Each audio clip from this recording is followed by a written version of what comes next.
Wall Street is occupied by protesters, while Korea is peaceful and quiet. That's natural because Korea is heaven on earth. Here we make our bullets out of the sap of pine trees. Our amazing president can cross a river with a bridge of fallen autumn leaves. This program praises our fabulous president. And the name of our president is... 이명박 대통령 헌정 방송. 김어준의 나는 꼼수다.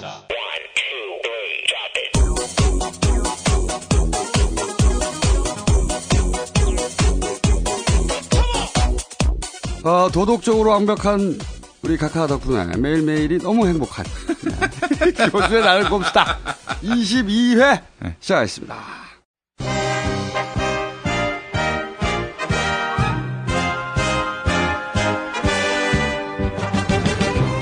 애국 보수들에게 행동명령을 내립니다. 회개한 종북 좌파 김어준이 책을 냈습니다. 이름은 닥치고 정치. 이 책을 읽으면 우리의 아들, 딸, 손자, 손녀, 사위, 며느리가 빨갛게 물들지 모릅니다.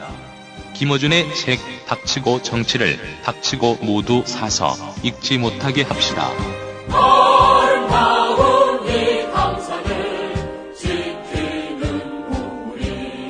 예스24, 알라딘 같은 인터넷 서점과 교보영풍 등 주요 서점에 달려가 김어준의 책 닥치고 정치를 닥치고 구입합시다.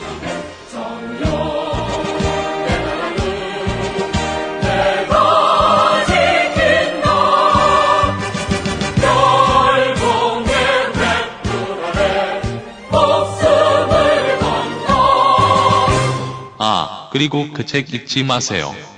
우리도 빨갛게 물들지 모릅니다. 이 대통령 내외는 이벤트로 진행된 키스타임 때 입맞춤하는 모습이 전광판에 나와 시민 여러분께 불편과 심려를 끼친 데 대해서 진심으로 사과를 드립니다. 2004년 초선 의원 때 요즘 국회의원들 호주머니가 비었다고 아우성입니다. 그럼 이제 저 같은 경우는 집사람이 이제 돈을 버니까 한 달에 이제 추가로 한 솔직히 말하면 500만 이상 받습니다. 그리고 백수인 지금 그 집사람이 돈 벌어주죠. 재울 것 제공해주죠. 애들 키워주죠. 제가 무슨 이혼 어쩌 이런 얘기도 할 수 없는 처지예요. 저항도 못해요. 어제 집에 딱 들어왔던 우리 초딩 5학년 딸내미가 아빠 내일 엄마 생일이야. 깜깜해지는 거예요. 이게 돈 주머니 뒤져보니까 2,000원 남았어. 우리 집사람 자고 있는데 집사람 지갑에서 카드를 몰래 꺼내다가 케이크 싸갖고 그래서 여보 사랑해.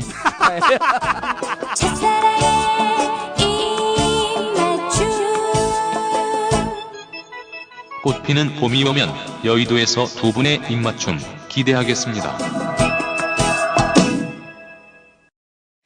진우씨, 나 2살 누나인데 나하고 한번 만나줄래요? 이 누나는 아닙니다. 주진우 기자, 누나면 다 만나줘? 나도 누나인데.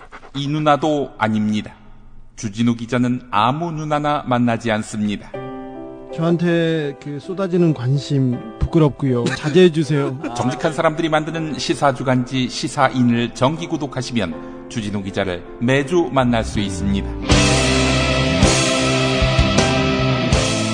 저 주진우 기자 때문에 정기 구독 신청하는데 전화번호가 어떻게 되죠? 구독 문의 서울 3700-3203에서 6. 결국엔 넌 내 여자라니까. 김영민 교수님 책 조국 현상을 말하다 나오자마자 사서 읽었습니다. 그런데 말이죠, 오타가 있어요. 139페이지에 조국이 주국으로 찍혀 나왔더라고요. 2쇄부터 수정했습니다. 지금 3쇄가 나왔습니다. 조국 현상을 말한다 3쇄 발행. 여러분의 사랑에 감사합니다. 이런 기쁜 소식을 국민 여러분과 함께 할 수 있어서 졸라 신났습니다. 저도 소녀딸을 안고 번쩍번쩍 뛰었습니다. 이상 더 기쁠 수가 없습니다.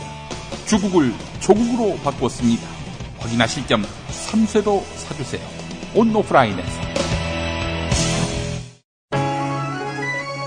카카가 절대 그러실 분이 아니다.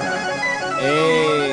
성계재단 에리카노나 4대강 인천공항 BBK 무슨 금융사기단 뺨치는 섬세한 손길 아서라 각하가 절대로 그럴 뿐이 아니라 생각해봐라 우리가 그런 사이가 미국 일본 안 가리지 우리가 남이까 사해동 포조위 호연지기 내 사람들은 꼭 챙겨주기 시사돼지 김영민 청소 김어준 누나 전문 조진호 미래 권력 정봉주 내 남자의 명쾌한 수다 지금부터 출발 나는 꼼수다.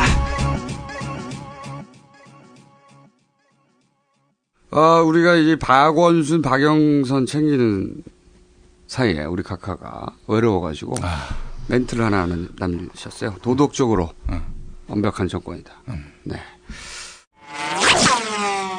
이명박 대통령은 이번 정권은 돈 안 받는 선거를 통해 탄생했다며 도덕적으로 완벽한 정권인 만큼 조그만 허점도 남겨선 안 된다는 겁니다. 이 정권이 탄생할 때 우리가 대통령 선거를 역사적으로 처음으로 깨끗한 정부로 탄생한 거예요. 민주당 원내대변인 홍영표입니다. 대통령의 측근과 친인척 비리 악취가 진동하는 현실을 생각하면 실소를 금할 수 없습니다. 도덕 불감증이 완벽한 대통령만이 할 수 있는 발언입니다. 댓글이 보니까 무려 27,000개. 한글 댓글 신기록. 제가 보기에는 각하께서 왜 그런 말씀 하셨냐면 말이죠. 이 미국, 일본 형법에 보면 그런 게 있어요. 자기 행위의 범죄성을 인지할 능력이 결여된 경우, 심신이 상실된 경우, 면책이 돼요, 면책. 자기가 한 일이 자기가 스스로 이해하지 못할 경우에 죄가 아니다. 미국 영화에 많이 나오죠. 그러니까 제가 보기엔 각하께서 퇴임 이유를 대비하기 시작하셨어요. 그러니까 심신 상실의 증거를 추적하고 있다 지금. 잠시만요. 정 의원님 왜 말을 안 하세요? 내가 말 안 하는 것도 시비거리야 이제? 아니 웃지도 않고. 지난주에 너무 씹히셨어 보니까. 감기가 걸리고 목이 안 좋고 그리고 너무 사람들이 열광하니까 이제 부담스러워요. 아니 이게 농담이 아니고. 안 되는 소리를 또. 아니 막 열광하고 지금 주진우가 인기 투표 1등 아니에요? 그거 진짜. 네? 시사인에서 조사를 했어요. 그게. 시사인에서 한 게 아니고요. 시사인에서 고재열 기자. 시사인에서 한 거지 그러면. 트윗에서 한 거죠. 아니 고재열 기자가 지금 모집을 한 거 시사인 고재열 기자가. 그래서 시사인에서 1등 한 거야. 만약에 미곤수에서 해봐. 정봉주 1등이야. 딴지일보에서 하면 내가 1등이야. 아니 근데 교회에서 해봐. 목사들 1등이지. 그런 게 의미가 없는 게. RDD 방식으로 다시 해야 돼. RDD 방식으로. 아니 그런 게 의미가 없는 게 인기 투표하면 우리 김총수는 까칠하죠. 그리고 저는 정치인 아니에요. 우리 주진우는 부담이 없어. 귀엽잖아. 나이가 10살 이상 차이가 나도 당신이니까 주진우도 다 50이 넘은 줄 알았대. 네? 그런데 저는 막 이 사람들 열광하면 부담스러운 게 주진우는 그냥 재밌잖아요. 귀엽고 그리고 열심히 기사 쓰라고. 저는 막 열광하면 대권 주자로 내가 착각을 해. 이게 사람이 신이 인간을 공격할 때 그 몸에 뭐를 심어주냐면 오만이라고 하는 칼을 심어줘요. 내가 그래서 마음속에 요즘 오만하지 말자. 그래서 대권 주자. 오만하지 말자. 그리고 오늘 내가 꼭 드리고 싶은 말씀은 대권 주자. 대권 불출마? 대권 불출마. 2012년 대권 불출마 선언했죠. 또 2052년. 예? 두 해는 내가 절대 안 나간다. 2052년은 93세가 되는 해야. 그런데 오늘이요. 제가 보통 이제 우리 카페 오프 모임 하면은 가서 술을 같이 어울려서 많이 마시잖아요. 오늘은 우리 지역 그 성지순례 카페 모임이 있었는데, 우리 성지순례야, 우리 공릉동에서 하면. 거기서 제가 선언했어요. 오늘 술 한 잔도 안 먹겠다. 보통 그렇게 가면 폭탄주 한 20, 30잔 먹는다고 한 잔도 안 먹겠다. 왜냐? 어제 신지호가 폭탄주 먹고 백토에 나온 걸 보고 당신들과 DNA가 다른 구조가 이 세상에 살고 있으면 내가 보여줘야 되겠다. 나는 술 먹고 와도 돼요. 하다 그냥 자면 되거든 여기서. 그럼 정봉주 오늘 좀 근엄해졌구나. 이렇게 하면 된다. 그래서 내가 우리 카페 회원들한테 선언하고 한 잔도 안 마셨어요. 자, 너무 지금 토론의 열기가 초반부터 뜨거우니까 자, 신지호 대변인이 지원하고 계시는 나경원 후보보다 상대 후보인 박원순 후보가 좀 더 훌륭한 점이 있다면 이 기회에 한번 칭찬 좀 해줘 주시면 어떨까요? 훌륭한 점이 있습니다. 바람을 타고 있죠. 근데 자기 힘으로 만든 바람이 아니고 박원순 후보는 그 안철수 돌풍의 최대 수혜자다 하는 점에서 저희 나경원 후보보다도 월등히 나은 조건에서 지금 경쟁을 하고 있다고 봅니다. 제 질문의 그 취지는 한번 칭찬을 좀 해봐달라는 얘기였습니다. 칭찬이죠. 그러니까 안철수 바람을 아무나 타는 게 아니죠. 네. 그런 점에서 대단히 운이 좋은 분이라고 생각합니다. 순수하게 그렇게 좀 어떻게 보면 이렇게 그 풍자적으로 말씀하지 마시고 나경원 후보가 어제죠. 12시가 남았으니까 후보 등록을 했습니다. 나경원 후보가 비교적 부유한 집안에서 태어나서 큰 굴곡 없이 이게 자라왔다. 그래서 누구는 그거를 이제 온실 속 화초다 이렇게 얘기도 합니다만 그런 것들을 그대로 다 인정합니다. 그러니까 겉으로 보이는 모습하고 실제 그 카튼을 열고 들어갔을 때 모습하고 크게 다르지가 않습니다. 그래서 중단해야 된다는 지금 이게 얘기죠? 이제 양화대교의 그 아까 얘기하셨던 그 뭐 80몇 %가 됐다고 하는 그 양화대교입니다. 도대체 이게 다리로 보이십니까 이게? 그럼 네? 다리가 아니고 그게 뭡니까? 그렇죠. 그러면 근데 다리가 거기다가 잠깐만요. 그리고 이게 이걸 지금 문화를 지금 만들겠다고 하시는데. 제가 보기에는 그 신지호 의원을 좀 이해해 줘야 된다고 보는 것이. 그리고 자기가 술 마시면 말을 더 잘하는. 그리고 왜냐면은 맨정신으로 하기 힘들거든.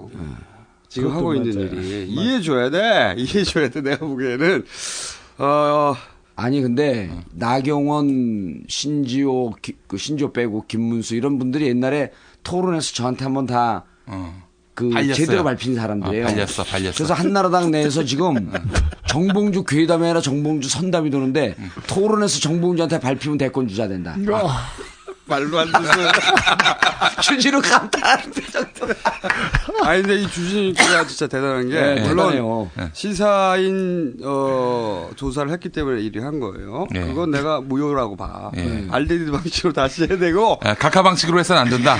그렇지. 그리고 토크 콘서트 때 그때 우리 현장에 다시 해봐야 되는데.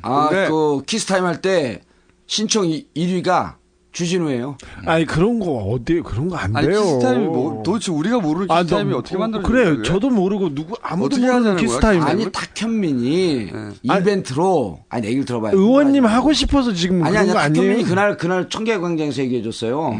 그거 할 때 남의 얘기를 안 들어 우리 김영민 교수는. 아니 저 들었어요. 들었죠. 키스타임 신청을 했는데 1위가 주진우. 그다음에 2위, 3위는 안 알려주고 정봉주는 제일 적게 나왔다. 그럼 나 2, 3위 안에 들었다는 얘기 아닙니까? 제가? 그렇죠. 아니, 에어컨이 2위 같아, 에어컨이. 반인권적이야! 그래서 이제 탁현민 교수가, 우리 정 의원님은 늘 사모님 자랑과 사모님 얘기를 하기 때문에 사모님이 아주 악녀일 것 같다. 그래서 사람들이 맞을까봐 이 신청을 안 한 것 같다. 우리 집사람 봤지만 얼마나 천사예요. 그 키스에도 뭐라고 안 그래?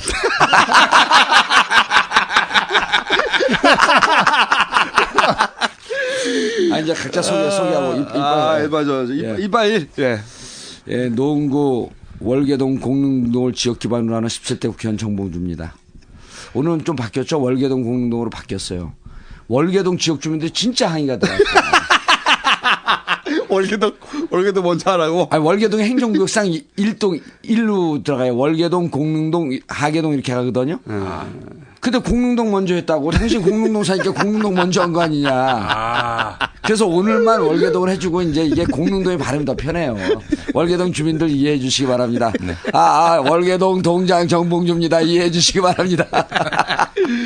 이빨이. 정통 시사주간지. 주진우입니다. 사실 정통 시사주간지가 저희 회사의 공식 모토입니다. 원래는 그 앞에 정직한 사람들이 만드는 정통 시사주간지인데 저희가 시사저널에서 파업할 때 기자들이 다 정직을 당했어요. 그래서 정직당한 그렇게 말할 수는 없고 정직한 사람들이 만들자 이렇게 얘기했는데 그렇습니다. 그러니까 뭐 회사에 있는 말을 쓰는 거니까 너무 저희 시사인은 정통입니다. 제가 좀 비정통이어서 그렇죠. 아니, 시사인에서 시사인 역사상 가장 큰 광고가 들어왔어요. 화장품 광고가. 시사인에 누가 화장품 광고를 해? 시사인데. 진짜 들어왔어요? 외국인 화장품 광고가. 누나 화장품입니다. 여자 화장품. 누나 전문 기자를 외국인 화장품 회사가 인정한 거예요. 그럼요. 그래서 시사인에 창간일에 최고가 광고가 들어왔어요. 얼마짜리 들어왔어요? 그거 밝히세요, 그럼. 아니, 그 돈은 모르고요. 그리고 시사인 몇 년 전속이야? 아니, 잘 모르겠습니다. 아무튼 2면이 들어왔는데 저는 그런 쪽은 잘 몰라요. 근데 시사인 그 사상 처음으로 그 이벤트를 합니다. 그 광고주께서 그 광고를 찢어가면 샘플을 주는데 샘플을 많이 준답니다. 그래서 시사인이 처음으로 경품 행사를 하게 됩니다. 아니 저거 먹히는 거예요. 먹히는 거죠. 100% 먹히는 거예요, 저게. 제가 옛날에 학원 할 때 해봤거든요. 학원 광고지 뿌리면서 그거 찢어져 오면 5% 10% 할인해 주거든요. 광고 효과가 엄청나. 아니 이 시사인에 이런 코너를 하나 만들면 어떨까요? 펜팔 코너 해가지고. 근데 그 얘기 하려고 그러는데 그 음란 광고 이런 거 있잖아요. 문자로 스팸으로 들어오는 거. 그전에는 뭐 이상한 얇다는 거 하다가 부끄럽고 이게 뜨니까 첫 문자가 부끄럽고요. 찌라시에. 아니 이거 스팸 문자에 부끄러운데요. 그래서 이게 나 주진우가 이런 음란 회사를 만든 줄 알았어. 계속 그게 들어오는 거야. 부끄러운데요. 수줍고요. 사실 저희 꼼수의 위력을 다시 한번 보게 되는 게 기사 제목에 꼼수라는 말이 등장한 지는 대단히 오래됐고요. 많이 나옵니다. 그리고 그렇지 않아도 작년 이맘때 전년 동기라고 하잖아요. 전년 동기의 꼼수라는 표현이 얼마나 들어갔는지 제가 6월부터 대조를 해봤습니다. 쓸데없는 걸 왜 대조해봐? 두 배, 항상 두 배, 매달 두 배. 그거를 그런 거라도 조사를 안 하면 여기 말에 낄 데가 없고. 그러니까. 맞아. 오늘은 돼지가 저희가 다른 스튜디오를 긴급 왜냐하면 새벽에 하는 바람에 저희가 지금 현재 스코어 새벽 1시 반입니다. 근데 스튜디오가 우리 원래 쓰는 데가 없어가지고 딴 곳을 빌렸어요. 그래서 지금 이빨 3으로 등장하고 있어요. 이빨 3. 안녕하십니까. 목사들 돼지 김용민입니다. 이번에 또 책을 한 권 내는데 나는 꼼수다 뒷담화입니다. 그런데 나는 꼼수다라는 이런 표현이 사실은 우리의 공동 자산 아니겠습니까? 그래서 제가 여기서 발생하는 모든 이제 그만하세요. 이제 그만. 나는 꼼수다를 위해서 책을 왜 이렇게 많이 써? 책을 그 얘기 여기다 할 필요가 없어. 근데 왜? 할 필요 없어요. 그럼 왜 청취자가 알아야 돼 그걸? 아니 그게 그래야지 많이 사니까. 아니 그럼 광고를 만들면 되지 그거는. 광고로도 만들 거고 걱정하지 않으셔도 돼. 약간 조국 현상을 말한다. 이게 사실은 몇 살 나왔어 이제 몇 살? 4쇄를 찍고 있는데 그것도 거의 다 나가고 있는 상황. 요새 지금 상승세입니다. 확실히 잘 나갑니다. 네. 또 상승세요? 지금 그 김총수가 책을 낸 것과 같이 지금 동반 상승하고 있습니다. 지금 사회 분야 1위가 이 닥치고 정치고 2위가 조국 현상을 말한다. 2위야? 2위에. 아니 근데 문재인 형님을 제쳤어. 그래서 아니 대선 주자를 제치면 어쩌자는 거야. 거긴 이미 많이 팔았어요. 지난번 또 장충체육관에서 확인한 민심을 토대로 해서 나도 중대 결단을 좀 해야 되지 않겠는가. 요즘 그런 생각을 하고 있습니다. 무슨 중대 결단? 제인이 형님을 제쳤잖아. 아니 정봉주 옆에 있더니. 아니 저는 한 500매 정도를 썼어요. 그 저녁에 달려라 정봉주 가제. 아니 그 시간을 쪼개서 520매쯤 쓴 것 같아요, 정확하게. 520매. 얼마나 빨리 쓰냐면 내 말을 하면서 쓰거든요. 말을 막 하면서 이제 그걸 받아 쓰는 거야. 이 말이 얼마나 빨리 치냐면 말이 못 쫓아가. 손이 너무 빨리 막 한참 가. 빠른 말을 못 쫓아간다고? 못 쫓아가요. 그런 게 어딨어. 아니, 말이 못 쫓아, 말이 손을. 얼마나 빨리 쳐댔냐면. 우리 집사람이 급 감동을 하는 거예요.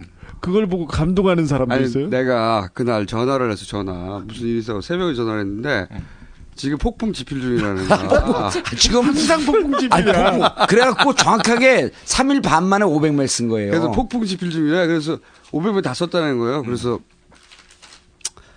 너무 감동적이라는 거야. 누가? 그랬더니 와이프가.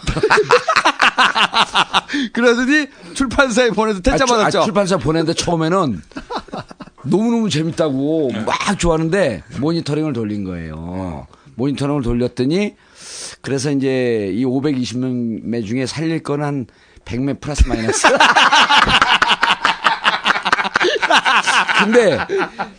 근데 여기에 꼼수가 있었던 거야.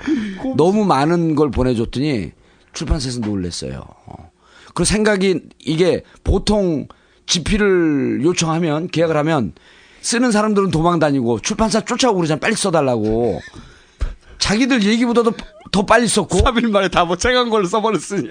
그리고 1시 반, 2시, 3시 이때쯤 생각나면 막 문자로 보내. 문자 안 받으면 전화해. 아, 내가 지금 좋은 생각이 났는데. 그러니까 출판사에서 너무 지겨워갖고. 이 사람들이 뭘 걱정을 했냐면 이 추세대로 나가면 10월 20일 날 발간돼요. 그 나는 10월 29일을 마치자. 안 된다는 거 10월 29일을 맞추면. 책을 다 써도 그때 만드는 과정이 있잖아요. 아니. 그 전에 내가 주는 대로 막 해갖고 해라. 주는 대로 해갖고 윤문 작업하고 뭐 대화책 만들고 하고 해라. 이 양반들이 책 내용이 쓴 내용이 허접해서 그런 게 아니고 지금 김총수 책 나오죠? 김용민 책 나오죠? 여기에 쪽 나갖고 안 팔릴까봐. 사실 죽일 내용이 없었던 거야, 이게. 말도 안 돼. 100매만 쓸 수 있다면서요? 오늘 우리 팬카페 갔었는데 폭풍 집필 잘 되고 있어서 폭풍 킬 됐다. 닥치고 정치 1위. 예. 제가 종합이 해보려고. 공지영 씨가 앞을 막더니 어제부터는 박형철 씨가 또 앞을 막아요. 아픈 것이 청춘이다. 뭐더라 무슨 혁명 있죠. 자기 혁명이었던가 아픈 것이 청춘이단가. 아파야 청춘이다든지 뭐. 그건 딴 책이고요. 그래요. 아프니까 청춘이다. 아프니까 청춘이다. 아니 그거는 아파야 청춘이다가 아니라 아파야 청춘이다. 아파야 청춘. 아니 그것도 출판사한테 들었어? 하여튼 공지영, 박형철 씨가 지금 번갈아 1위를 맡고 있어요. 지금. 박경철? 박형철 씨, 우리 왔던 박형철 씨. 시골 의사? 의원님한테 공천 줬던. 뭘 썼어요, 그 양반은? 그 양반도 참. 지금 그 얘기하고 있잖아. 그 양반. 책 제목이 뭐더라? 자기혁명인가요? 자기혁명이고 그 자기혁명. 에세이집을 썼군요. 그 양반 항상 에세이집을 써. 돌아가면서 강자들이야 자꾸 맡고 있어. 그래가지고 닥치고 정치 이거 예언서입니다. 예언서. 이거 보면 다음 대선이 보여요. 그리고 제가 그래서요. 조만간에 닥치고 정치 조선일보 광고를 한번 하려고 합니다. 왜냐? 조선일보 독자들한테 읽히려고. 나 이런 거 좋아요? 쳐들어가는 거? 아까 그 박경철 선생의 다시 저서가 제대로 얘기해 주죠, 박경철. 시골 의사 박경철의 자기혁명. 자기혁명 맞았네. 네, 맞습니다. 그리고 지난주에 공지영 씨가 갑자기 우리 김어준 총수가 공지영 씨 내가 1등 해야겠어 이런 얘기를 했잖아요. 방송 듣다가 깜짝 놀랐답니다. 갑자기 자기를 불러가지고. 제가 지난주에 며칠 전에 뵀거든요, 저녁에. 식사 같이 하셨더만 보니까. 네. 누나하고. 네. 근데 저는 도가니를 한 50번 읽었습니다. 50번 읽었다는 게 아니라 50번 이렇게 끊어서 읽었어요. 왜냐면 너무 고통스럽거든요. 저희는 그런 취재를 계속 했었는데, 영화 볼 때도 진짜 고통스러웠습니다. 이제 교장 선생님 나와서 애를 데려갈 때, 그때부터 이제 그 마음에서는 울기 시작하는데 너무 고통스러웠는데, 인하학교 자해학원 이게 대한민국이거든요. 대한민국이고 대한민국의 교장하고 행정실장이 지금 다 높은 자리에 있는 사람들이거든요. 근데 이 높은 자리에 있는 사람들은 도가니가 뭘 의미하는지 몰라요. 저 이명박, 각하하고 조현호 이런 사람들은 이게 뭐지? 이렇게 생각하고 그냥 흥분의 도가니구나 이렇게 생각하시는 것 같아요. 조현호 경찰청장이 이 영화를 보고 충격을 받았습니다. 이랬다는 거야. 아니 경찰청장이 이제 충격을 받으면 어떡해? 어? 우리가 그 국정감사에서 그 인하학교 이게 다 문제 제기하고 그랬거든요.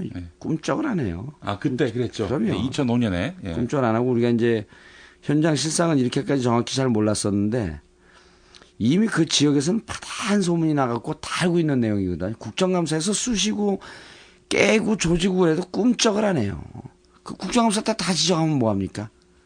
국정감사 이후에 어떻게 처리됐냐 보고서가 올라오거든요. 보고서 보면 맨날 원점이에요. 근데 한나라당 의원들은 왜 그렇게 거기에 반대했을까요?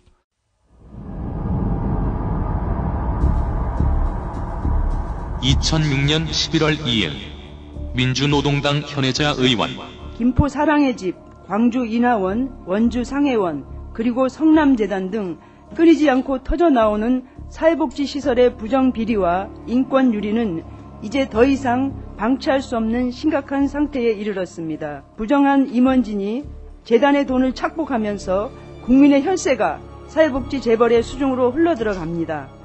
제대로 된 서비스를 받지 못하는 생활인들은 강제노역과 성폭행에 신음하며 얼마 뒤 정부가 법안을 들고 나왔는데 그해 11월 20일 국회 보건복지위원회에서 변재진 보건복지부 장관 공익적인 기능을 수행하는 사회복지법인의 운영에 대한 투명성과 개방성을 높이고 사회복지시설의 질적 수준을 높이기 위하여 김종두 수석 전문위원도 검토 결과에서 사회복지법인이 행하는 사회복지 서비스는 공공서비스입니다. 따라서 사회복지법인에 대한 국가나 지방자치단체의 규제 필요성은 충분하게 있다고 생각이 됩니다. 법안 내용은 한마디로 사회복지법인 이사의 3분의 1 이상을 공익이사로 구성하도록 하는 내용을 골자로 하는 이에 대해 한나라당 고경화 의원 제 생각에는 이 법안 자체가 행정의 그 편의주의의 사고에서 나온 법이 아닌가 하는 생각을 합니다. 왜냐하면은 이 투명성을 제고할 수 있는 장치가 나름대로 지금 다 규정이 되어 있고 시행이 되고 있다는 것입니다.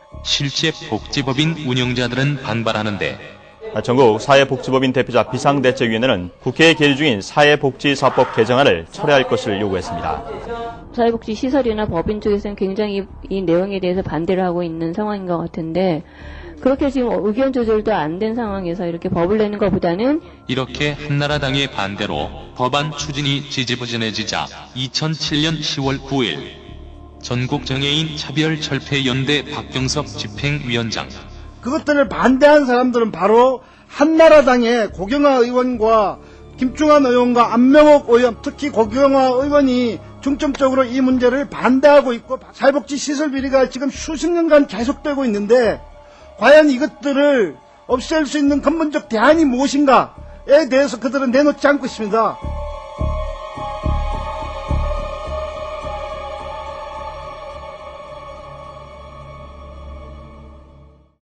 그게 사립학교법 그 개방형 이사학은 물려갖고 들어간 거기 때문에 통으로 반대한 거죠. 자, 우리 사립학교법 얘기 한번 합시다. 다음에 한번 해야 되고 그다음에 지금 사립학교법 그 불법과 부정 비리 해갖고 실형을 받은 재단 이사장들이 다 돌아왔죠. 복귀하고 있잖아요. 다 돌아왔죠. 이거 한번 상지대, 세종대, 가운데, 세종대 이거 싹 한번 해야 돼요. 그리고 부패 사학의 이제 그런 얘기가 나와도 제가 다른 분들한테 기회를 드리고 별로 날뛰지 않을 테니까 많이들 얘기하세요. 근데 이게 자꾸만 사람들이 이게 저한테 이 관심이 모여지는 게 부담스러워요. 제가 정치인이 착각하는 순간 망하는 거거든요. 근데 대권주자인지 알고 그럼 착각하는 거야. 착각하게 만든다 사람들이. 나는 착각하지 않으려고 내 마음의 시계는 이 평정을 유지하는데 너무나 사람들이 다 대선 후보로 생각한다. 그렇죠.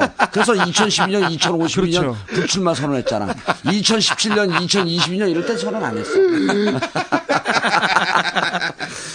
박경철 씨 책 북콘서트에 그래서 제가 나갑니다. 제 책 광고하러. 박경철 씨 책 북콘서트에 서로 불러주기로 했어요. 아무튼 닥치고 정치가 엄청 잘 됩니다. 저기 인기 아까 그건 그냥 웃자고 하는 얘기고요. 내용은 뭐 별론데 이제 저기 아무튼 닥치고 정치 사인을 제가 하루에 10권씩 해주고 있어요. 저는 거의 매일 교보문고에 가거든요. 교보문고나 큰 서점에 가는데 사람 만나면 사인은 어디다가 해요?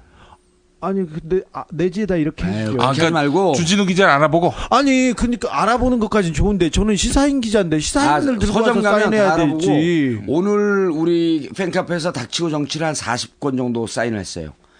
가져오자마자 내지를 열기도 전에 딱 책을 받고 얼굴 있잖아요. 얼굴에다 정봉지로 싹 써버려. 당황해요. 근데 그게 너무 재밌으니까 그 다음 사람도 얼굴에 다 대밀어. 이거 책 같지도 않은 책을 써갖고 그냥 말이야. 저는 또 그렇게 썼습니다.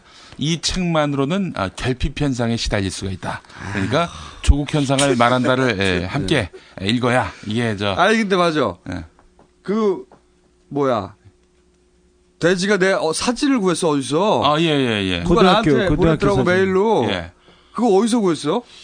떠돌아다니는 사진이었습니다. 이게 무슨 사진이요? 저 고등학교 때 고등학교 사진인데 고등학교 중학교 사진이 나오는 거는 아이돌만 가능한 일 아닌가요? 아니 그래서 어떤 사람이 나한테 아니 여기 김어준 총수의 고향은 김해예요. 부산에서 학교를 다녔을 뿐이지. 진해. 진해. 태어나긴 진해서. 진해에서 태어나서 진해에서의 기억을 갖고 있는 사람 며칠 전에 전화가 왔어요 또. 근데 곧 내려갑니다 만나러. 네가 어렸을 때 한 일을 다 알고 있다. 제가 4살 때까지밖에 안 살았는데 어떻게. 아니 그 가족들을 다 알아요. 가족사를? 네. 믿을 수가 없는데. 어쨌든. 자 이제. 아니 근데 그 메일을 보냈는데 제가 그걸 어떻게 알았냐면은 저기 학창시절 사진을 보내놓고 거기다 제목을 뭐라고 썼냐면 송승헌이 지상렬로 성장했대. 아니 중학교 2학년 때 뭐야 이건? 중학교 2학년 때 돌아왔죠 미국에서. 예? 2학년인가? 미국 가셨어요? 2학년이에요 2학년. 2학년 때 돌아왔죠. 중학교 2학년 1학기 때 돌아와서 그때 당시에 별명이 테리우스입니다. 지금 키가 그때 키예요. 부산에서 학교를 다녔는데 그때 키가 지금 키죠. 지상렬로.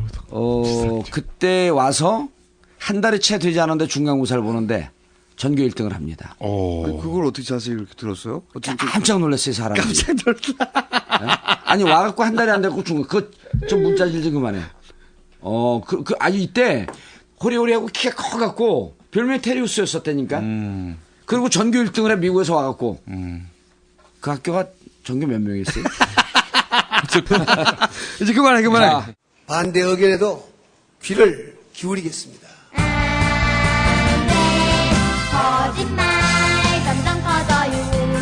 한 번 하면 10번이 돼요. 사소한 거짓말이라고 해도 누군간 꼭 상처받아요. 하지 마세요. 걷잡을 수 없이 커져요. 마음이 착한 친구들은 절대 거짓말을 하지 않아. 안 돼요 거짓말.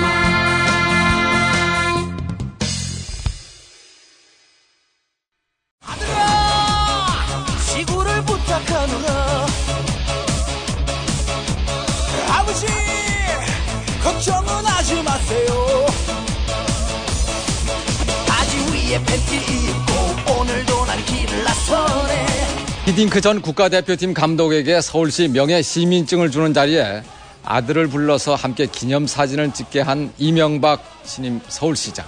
비난이 일자 이 시장은 명예시민증을 주는 행사가 끝난 뒤 아들이 행사장에 들어와 기념사진만을 찍었다며 해명했습니다. 그러나 민주당은 아들은 행사장에 처음부터 들어와 있었다며 이 시장이 거짓말까지 하고 있다고 강하게 비난했습니다. 이낙연 당시 민주당 대변인. 이명박 시장은 공과 사를 구분하지 못했고 해명도 거짓말로 했습니다. 서울시장 자질이 되는지 의문입니다. 한나라당은 이번 재보선에 불똥이 튈까 대표가 직접 나서서 사과했습니다. 서청원 당시 대표. 서울시장 문제하고 무리를 빚은 데 대해서 대단히 죄송하게 국민에게 생각을 합니다. 몸맞추기 행보를 계속하고 있는 이회창 대통령 후보도 곤혹스러워하고 있습니다. 당의 후보로서 이런 일이 일어난 데 대해서는 국민께 정말 아주 송구스럽게 생각하면서 유감스럽다 말씀을 드립니다. 오늘도 달리고 코로나 지구의 두 바퀴 올빼머리 근육 빵빵한 슈퍼맨 지구인의 친구가 넌 나타난다 밤하늘의 박쥐 모양 장그루 이 시장은 문화방송 아침 뉴스에 출연해 자연스럽게 이제 행사가 끝난 다음에 한 것인데 아마 그게 조금 문제 오해가 되는 것 같습니다. 아무튼 뭐 죄송합니다. 이건 무리를 일으킨 것 같아서. 그러나 같은 날 오후 서울시 공무원 직장협의회와의 면담에선 말을 바꿨습니다. 박관수 당시 서울시 직장협의회장. 본인은 외국 생활을 오래 했다. 그리고 외국에서는 자연스러운 일이다. 그래서 앞으로도 나는 그렇게 계속하겠다. 이런 식으로 이야기를 했습니다. 더구나 인터넷에 비난 여론이 들끓자 지난 8일 새벽에는 누군가가 집단적으로 이 시장을 옹호하는 글을 수천 건이나 올렸습니다. 네티즌들은 이 시장 측이 아르바이트생을 동원해 이 시장을 옹호하는 글을 올렸다고 주장하고 있습니다. 어쨌거나 근육빵빵한 슈퍼맨 지구인의 친구란 슈퍼맨 위험할 땐 불러줘요 언제든지 달려갈게 나는야 정의의 슈퍼맨. 자, 우리 카카 얘기. 잡담 너무 많이 했고. 넘어가기 전에요. 카카 얘기 오늘 있죠. 중요한 거 있는데. 맞습니다, 카카 아드님이. 도덕적으로 훌륭하다는 걸. 도덕적으로 완벽하다는 걸 우리가 증명하려고. 그렇죠. 이 얘기를 먼저 할까요? 그 얘기를 먼저? 카카 아들 얘기를 먼저. 먼저요. 아드님 얘기를. 우리 카카 아드님이, 부동산 하나 장만하셨어요. 우리 카카 아드님이 지금, 우리 카카께서 전 재산을 한납하시고 집이 한 채밖에 없잖아요. 그렇게 청렴 결백하신 우리 카카씨, 도덕적으로 완벽하신 우리 카카께서, 다스에 취직했던 그 아들, 있습니다, 아들. 지금도 취직해 있죠? 다스 해양업체 과장으로. 지금 승진했습니다. 지금 과장에서 뭐가 됐습니까? 제가 여쭤볼 때는 제가 통화했거든요. 근데 팀장님이십니다. 팀장. 팀장. 기획팀장님이십니다. 해양업팀 팀장인가요? 아니요. 처음에 그걸로 시작했던 걸로 알았는데. 그렇죠. 아니, 근데 팀장으로 승진하셨습니다. 경주에 있는 그 자동차 그 시트 만드는 회사가 그렇죠. 왜 서울에 그런 게 있어야 돼요? 아니요. 지금 중국에 나가 있어요. 이시영 씨는 지금 경주에 내려가 계십니다. 아, 그래요? 본사에 있다가 좀 얘기를 하겠습니다. 자세한 부분은 시사인 이번 호에 나옵니다. 근데 도덕적으로 너무나 완벽하신 분이기 때문에 우리가 몇 가지만 조금 얘기하려고 하는데 양재 나들목에서 분당 쪽으로 쭉 넘어가다 보면 5분만 가면 오른쪽에 아담한 동네가 나옵니다. 능암마을이라고. 능암마을. 능암마을 아세요? 예. 한 70여 가구가 이렇게 사는데 거기에 또 그냥 누가 봐도 좋은 땅이 하나 있어요. 좋은 땅에 좋은 자리가 있는데 고급 한정식 집이 있었습니다. 수양이라고 한정식 집이 있었는데 이상하게 한 5년 전에 연 집인데 그 집은 그린벨트 내에 한정식 집이 생깁니다. 그린벨트 내에 집을 짓기도 어려운데 한정식 집이 생겨요. 영업하는 곳이? 네네. 그냥 그 곤역상으로 보면 나머지는 다 숲이에요. 조금 이상합니다. 근데 그 개발도 이상합니다. 근데 그 집이 잘 있다가 얼마 전에 팔립니다. 지난 5월에 우리 카카의 아드님. 얼마짜리? 50억 가량. 50억이 넘습니다. 도덕적으로 완벽하신 우리 카카가. 네네, 아니 카카 아드님입니다. 도덕적으로 완벽해서 그렇습니다. 아들 그럼 도덕적으로 완벽하지 않으신가? 별로 아니요 완벽하죠. 그러니까 히딩크 선생하고 스리퍼 신고 사진만 찍었던. 아하. 그때 옆에 그 매형이 있고 그리고 카카의 그 미소. 꼭 확인하십시오. 근데 이분이 건물을 사요. 건물을 사는데 세 필지인데 한 필지는 건물이 있는 거고요. 두 필지는 그린벨트입니다. 그린벨트인데 이 땅을 총 50억이 넘는 돈을 주고 삽니다. 정확하게는 50억 1,775만 원 주고 삽니다. 그린벨트 그 아들 본인 명의로 본인과 중요한 건 대통령실이 같이 삽니다. 뭐라고요? 대통령실 공동 소유예요? 네네. 대통령 청와대에서 같이 삽니다. 지금까지 그래서 이게 무슨 경우야 이게? 자, 등기부등본에 청와대실, 대통령실 이렇게 돼 있어요? 나왔습니다. 어떻게 나왔냐면 등기부등본 확인했고 등기부등본 하나만 확인하죠. 20-17번지는 그 한정식 집이 있던 건물인데 20-17번지 이게 160평짜리 땅입니다. 528분의 330은 시영시의 소유고 대통령실은 528분의 198입니다. 이런 식으로 지분을 나누는데 지분을 이렇게 세 필지 중에 두 필지를 지분을 나누는데 이렇게 지분을 나눠서 사는 경우는 부동산 업자들도 거의 없었다고 합니다. 자, 이거 일단 넘어갑시다. 근데 이게 기본적으로 무슨 의미야? 이게? 자, 무슨 의미인지 꼼수가 있습니다. 근데 나중에 청와대에서 이렇게 해답을 내놓을 텐데 거기에 대한 꼼수까지 저희가 한번 보겠습니다. 일반적으로 대통령 사저 옆에는 경호사동을 짓게 돼 있습니다. 이번에도 그 논현동의 각하 사저 옆에 경호사동을 짓기 위해서 땅을 사려고 합니다.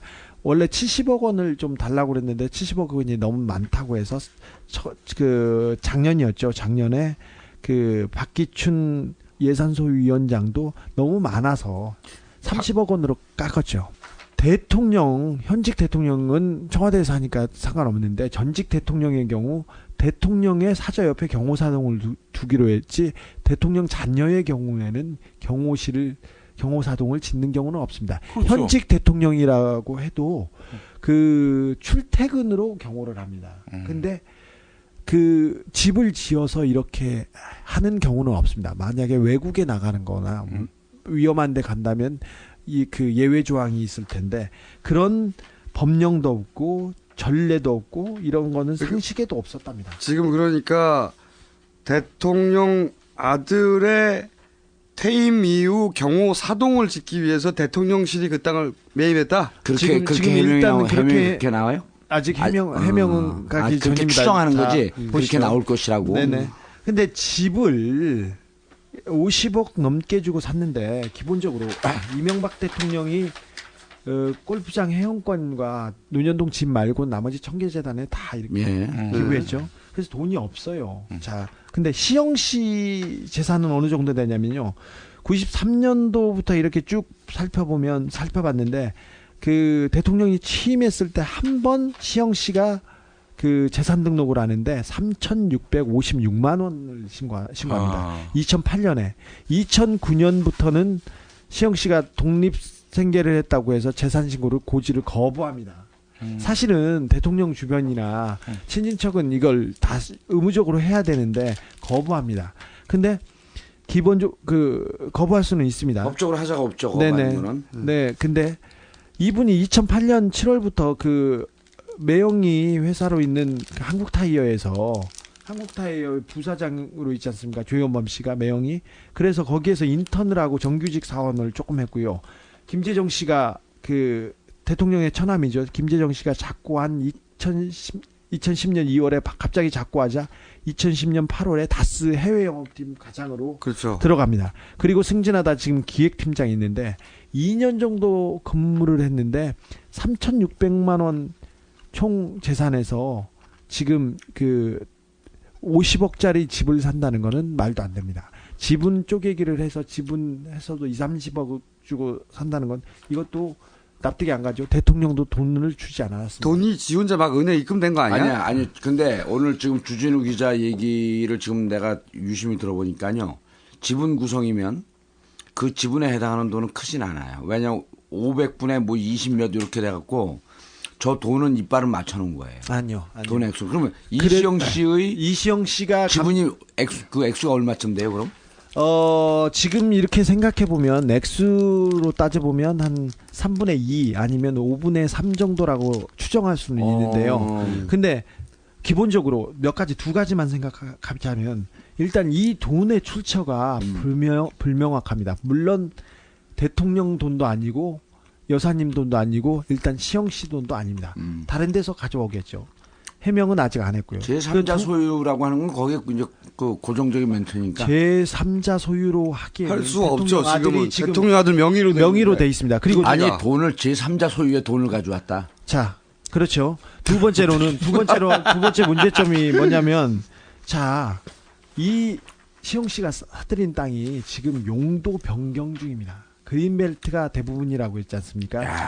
용도 변경 중입니다. 일단 구청이나 시청에서 용도 변경을 추진하진 않을 수는 있지만 지금 용도 변경 중입니다. 자, 여기까지 보면 보고 제가 이시영 씨한테 전화했습니다. 물어봤습니다. 통화하셨어요? 네, 직접 통화했습니다. 이시영 씨 문제가 그 외부에 나오는 거는 이번에 처음일 겁니다. 이시영 씨가 제가 물었습니다. 아이고 이렇게 높으신 분이 직접 전화를 받아서 죄송합니다. 그랬더니 네네네 그러더래. 아니 혹시 우리 인시영 씨는 나는 꼼수다를 알고 계시던가요? 아니요 거기까지는 미처 말하기도 전에 제가 계속 물어봤습니다. 예. 빨리 끊을지도 몰라서요. 예. 그래서 5월에 땅하고 건물 산 거 맞지요? 그랬더니 네 뭐 다 확인하고 전화하셨을 텐데 맞습니다. 뭐 사적인 문제에서 더 말하고 싶진 않습니다. 아니 근데 대통령실하고 함께 매입한 이유가 뭡니까? 그래서 이것도 개인적인 이유에서 말 안 하겠습니다. 개인적인 이유가 아니지. 대통령실인데. 주거용으로 매입했나요? 그랬더니 네 뭐 그런데 사적인 문제에서 이것도 얘기 안 하겠습니다. 근데 용도 변경이 추진되고 있는 거에 대해서는 말씀드리기 좀 곤란하다고 얘기하는 거 보니까 이분이 용도 변경이 이루어지는 거에 대해서는 알고 있는 것 같습니다. 자, 여기까지는 제가 확인한 내용입니다. 확인했습니다. 근데 이거 새로운 건데 아주. 자, 다음 주 월요일 날 청와대에서 대응을 할 겁니다. 월요일날 시사인이 나오니까요. 아니면 우리 방송을 보고 일요일날 김빼기로 이거 얘기를 할 수 있습니다. 뭐 시사인에서 보도를 하면 모 주간지 항상 이런 식으로 이름을 바꾸거나 아니면 한 주간지 이렇게 얘기 나오는데 뭐라고 생각하십니까? 제가 보기에는 분명히 청와대에서 대통령 사절을 옮기려고 했다고 얘기할 것 같습니다. 근데 그렇다 하더라도 여기에 말이 안 됩니다. 그렇다 하더라도 일단 돈은 어디서 났어요? 사절을 대통령실에서 그러니까 대통령실은 나중에 따지고 두 개 나눠서 따져야 되잖아요. 이시영 당신 돈 어디서 나왔냐? 그렇죠. 그다음 대통령실과 공동으로 무슨 근거로 사느냐? 네. 법적 근거 없잖아요. 법적 근거가 없습니다. 용도 변경은 이제 서초구청 관할인가 동시에 또 서울시 관할이기 때문에 서울시의원들한테 이제 바로 제가 오다를 줘갖고 저거 막아버리면 되는 거예요. 아니요, 자 그러니까 방심했어. 순식간에 깔때기 들어왔어.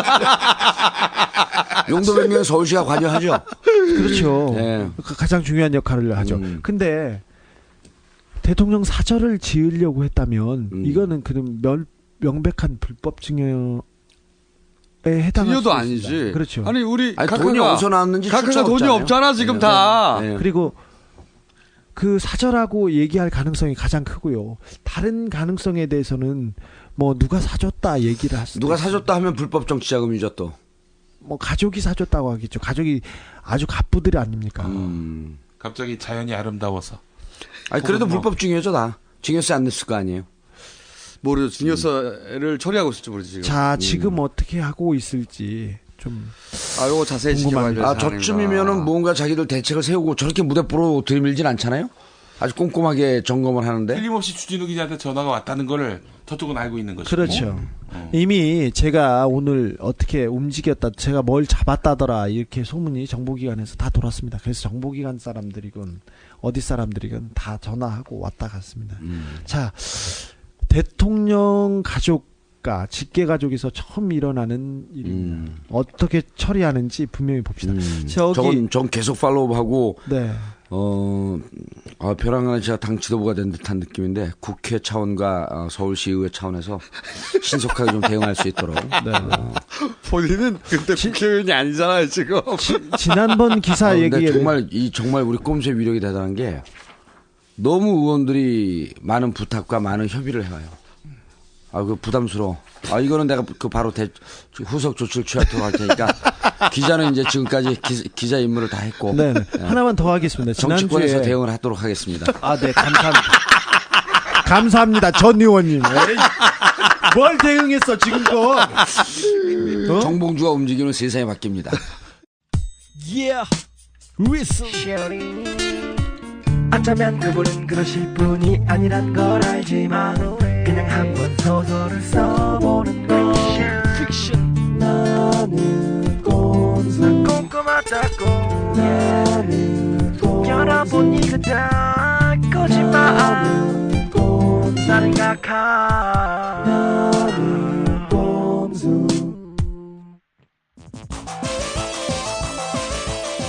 방송통신위원회가 컴퓨터 컨설팅 회사 윤모 대표로부터 수천만 원의 금품을 받았다는 의혹을 받고 있는 황철중 국장은 최시중 위원장이 방통위 최고의 인재라고 할 만큼 자랑하는 인물입니다.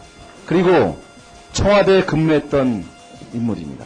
저는 청와대가 이름을 바꿔야 되지 않나 싶습니다. 청백리로 가득해야 될 청와대가 청와대만 갔다 오면 각종 비리에 연루되고 각종 금품수수에 연루되고 각종 부정부에 연루되고 각종 루머에 시달리고 청와대가 아니라 흑화대입니다. 흑화대.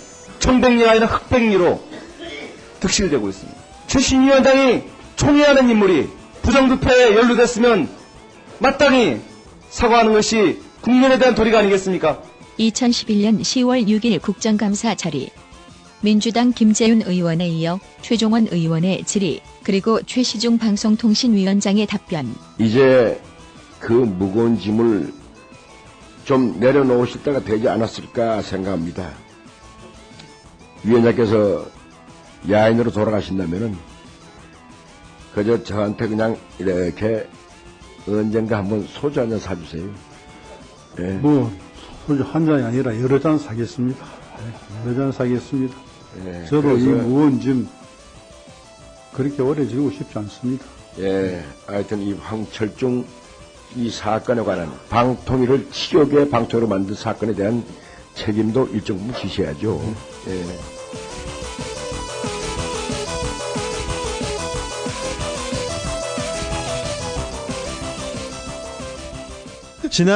지난주에 그 2주 전에 제가 방통위 국장 얘기를 하나 썼는데 네. 방통위에서 열심히 머리를 굴려서 9월 26일 방통위 설명조에 따르면 감사 담당관은 24일, 25일 황철중 전 국장과 제보자 윤 씨에 대한 사실관계를 조사했죠.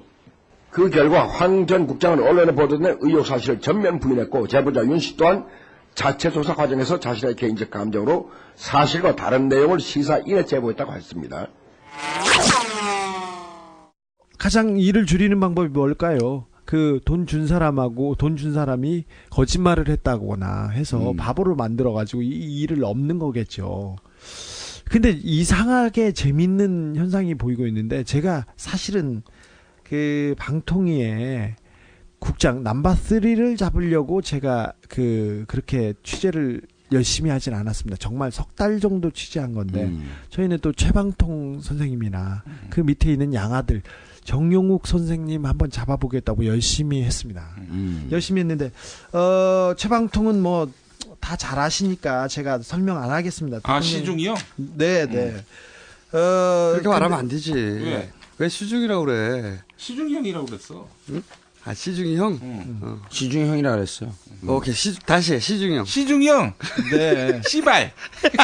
아니, 그리고 우리가 꼼수 4인방에서 주진우 역할이 최시중 역할이기 때문에. 그렇지. 네. 자, 근데. 난 추북일. 저기 정용훈 방통위 정책 보좌관이라는 사람인데 이 사람이 양아들이고 숨겨진 실세입니다. 모든 길은 최방통한테 통하기 전에 이분한테 통했는데요. 이분이 지난 대선 때 여의도에서 개인 사무실을 운영했는데요. 최시중 위원장께서 개인 사무실을 운영했는데 여기를 홀로 지키던 분이 바로 정용욱 씨입니다.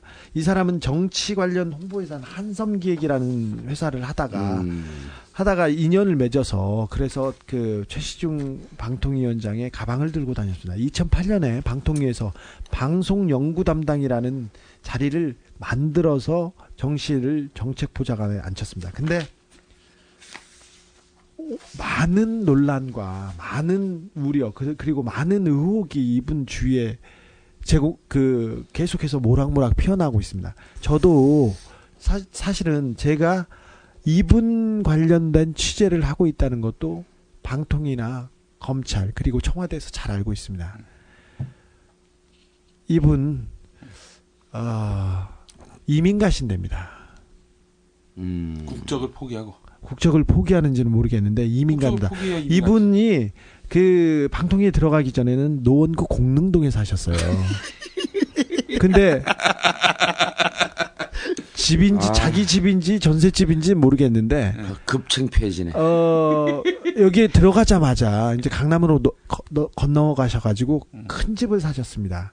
뭐 시중에서는 뭐 10억대다, 20억대, 30억대 얘기 나오고 그랬는데 이분 돈을 좀 많이 벌었다는 이분이 아니고 방통위에서는 아주 측근들이나 거기 관리하는 사람 돈을 주는데 돈을 고무줄로 말아서 줍니다.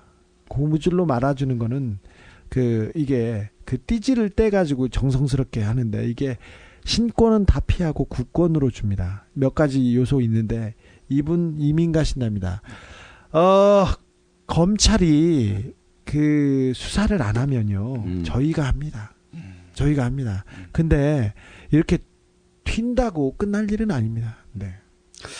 그러고 보니 갑자기 우리 각하의 형님 가족 중에 누군가가 또 외국으로 일찌감치 가셨다는 얘기를 싱가포르로 튄 분 계시죠. 싱가포르로 가셨다는 얘기를 또 들었어요. 인천공항 사시려고 노력하시는 분이죠. 그리고 마이너 뉴스 하나 생각났어요. 마이너 뉴스. 이거 마이너 뉴스인데 지난 시간에 저희가 이해찬 전 총재하고 나경원 의원, 이회창, 이회창 전 총재하고 나경원 의원 회동 얘기했지 않습니까? 그래서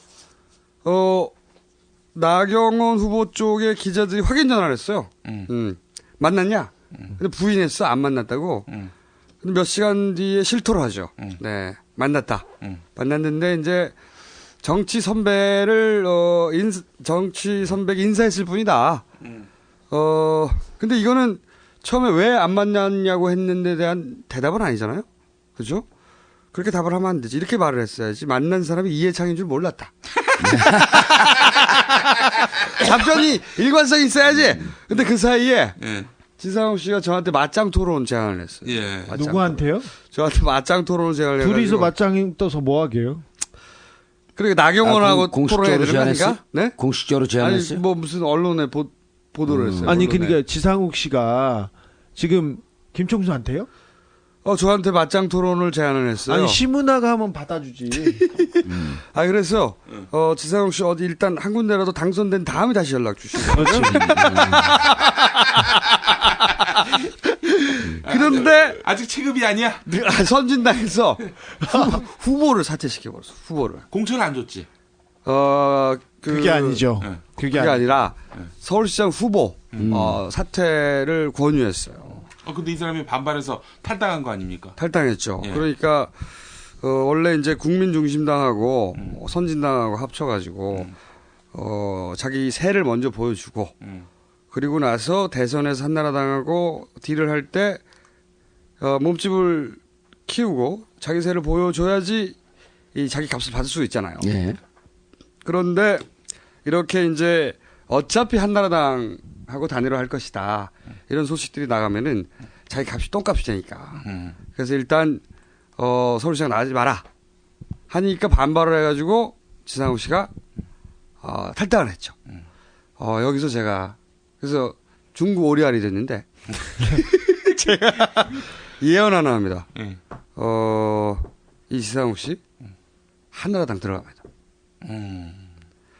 한나라당을 들어가고 싶었는데 그동안 명분이 없었다.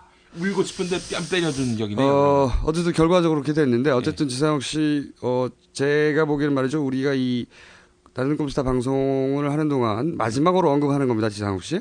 그런데 일단 어디 한 군데라도 당선된 다음 구청장이라도 당선된 다음에 연락을 주시면. 구청장 당선은 어렵고요. 기초의원 좀 한번 해보고.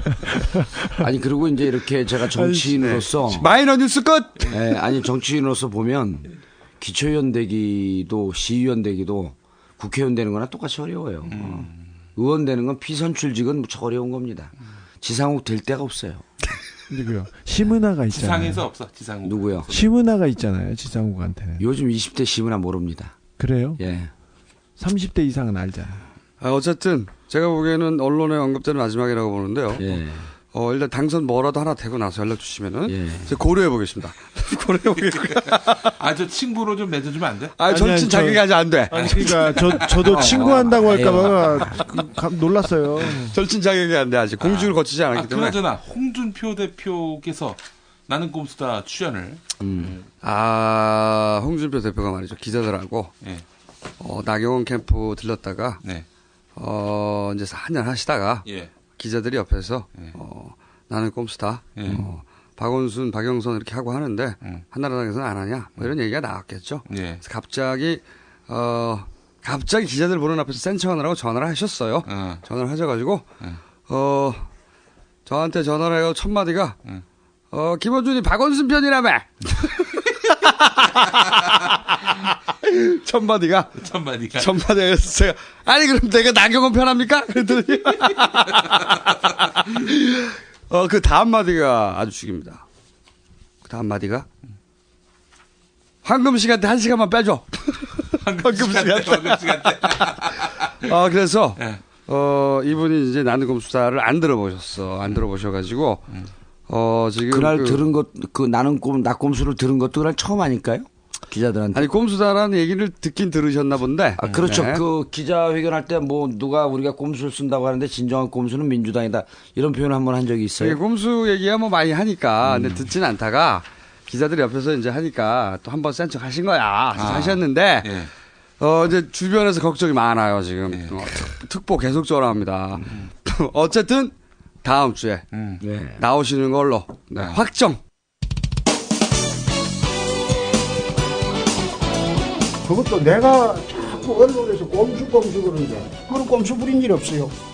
나는 꼼수다. 23회 홍준표 한나라당 대표와 함께합니다.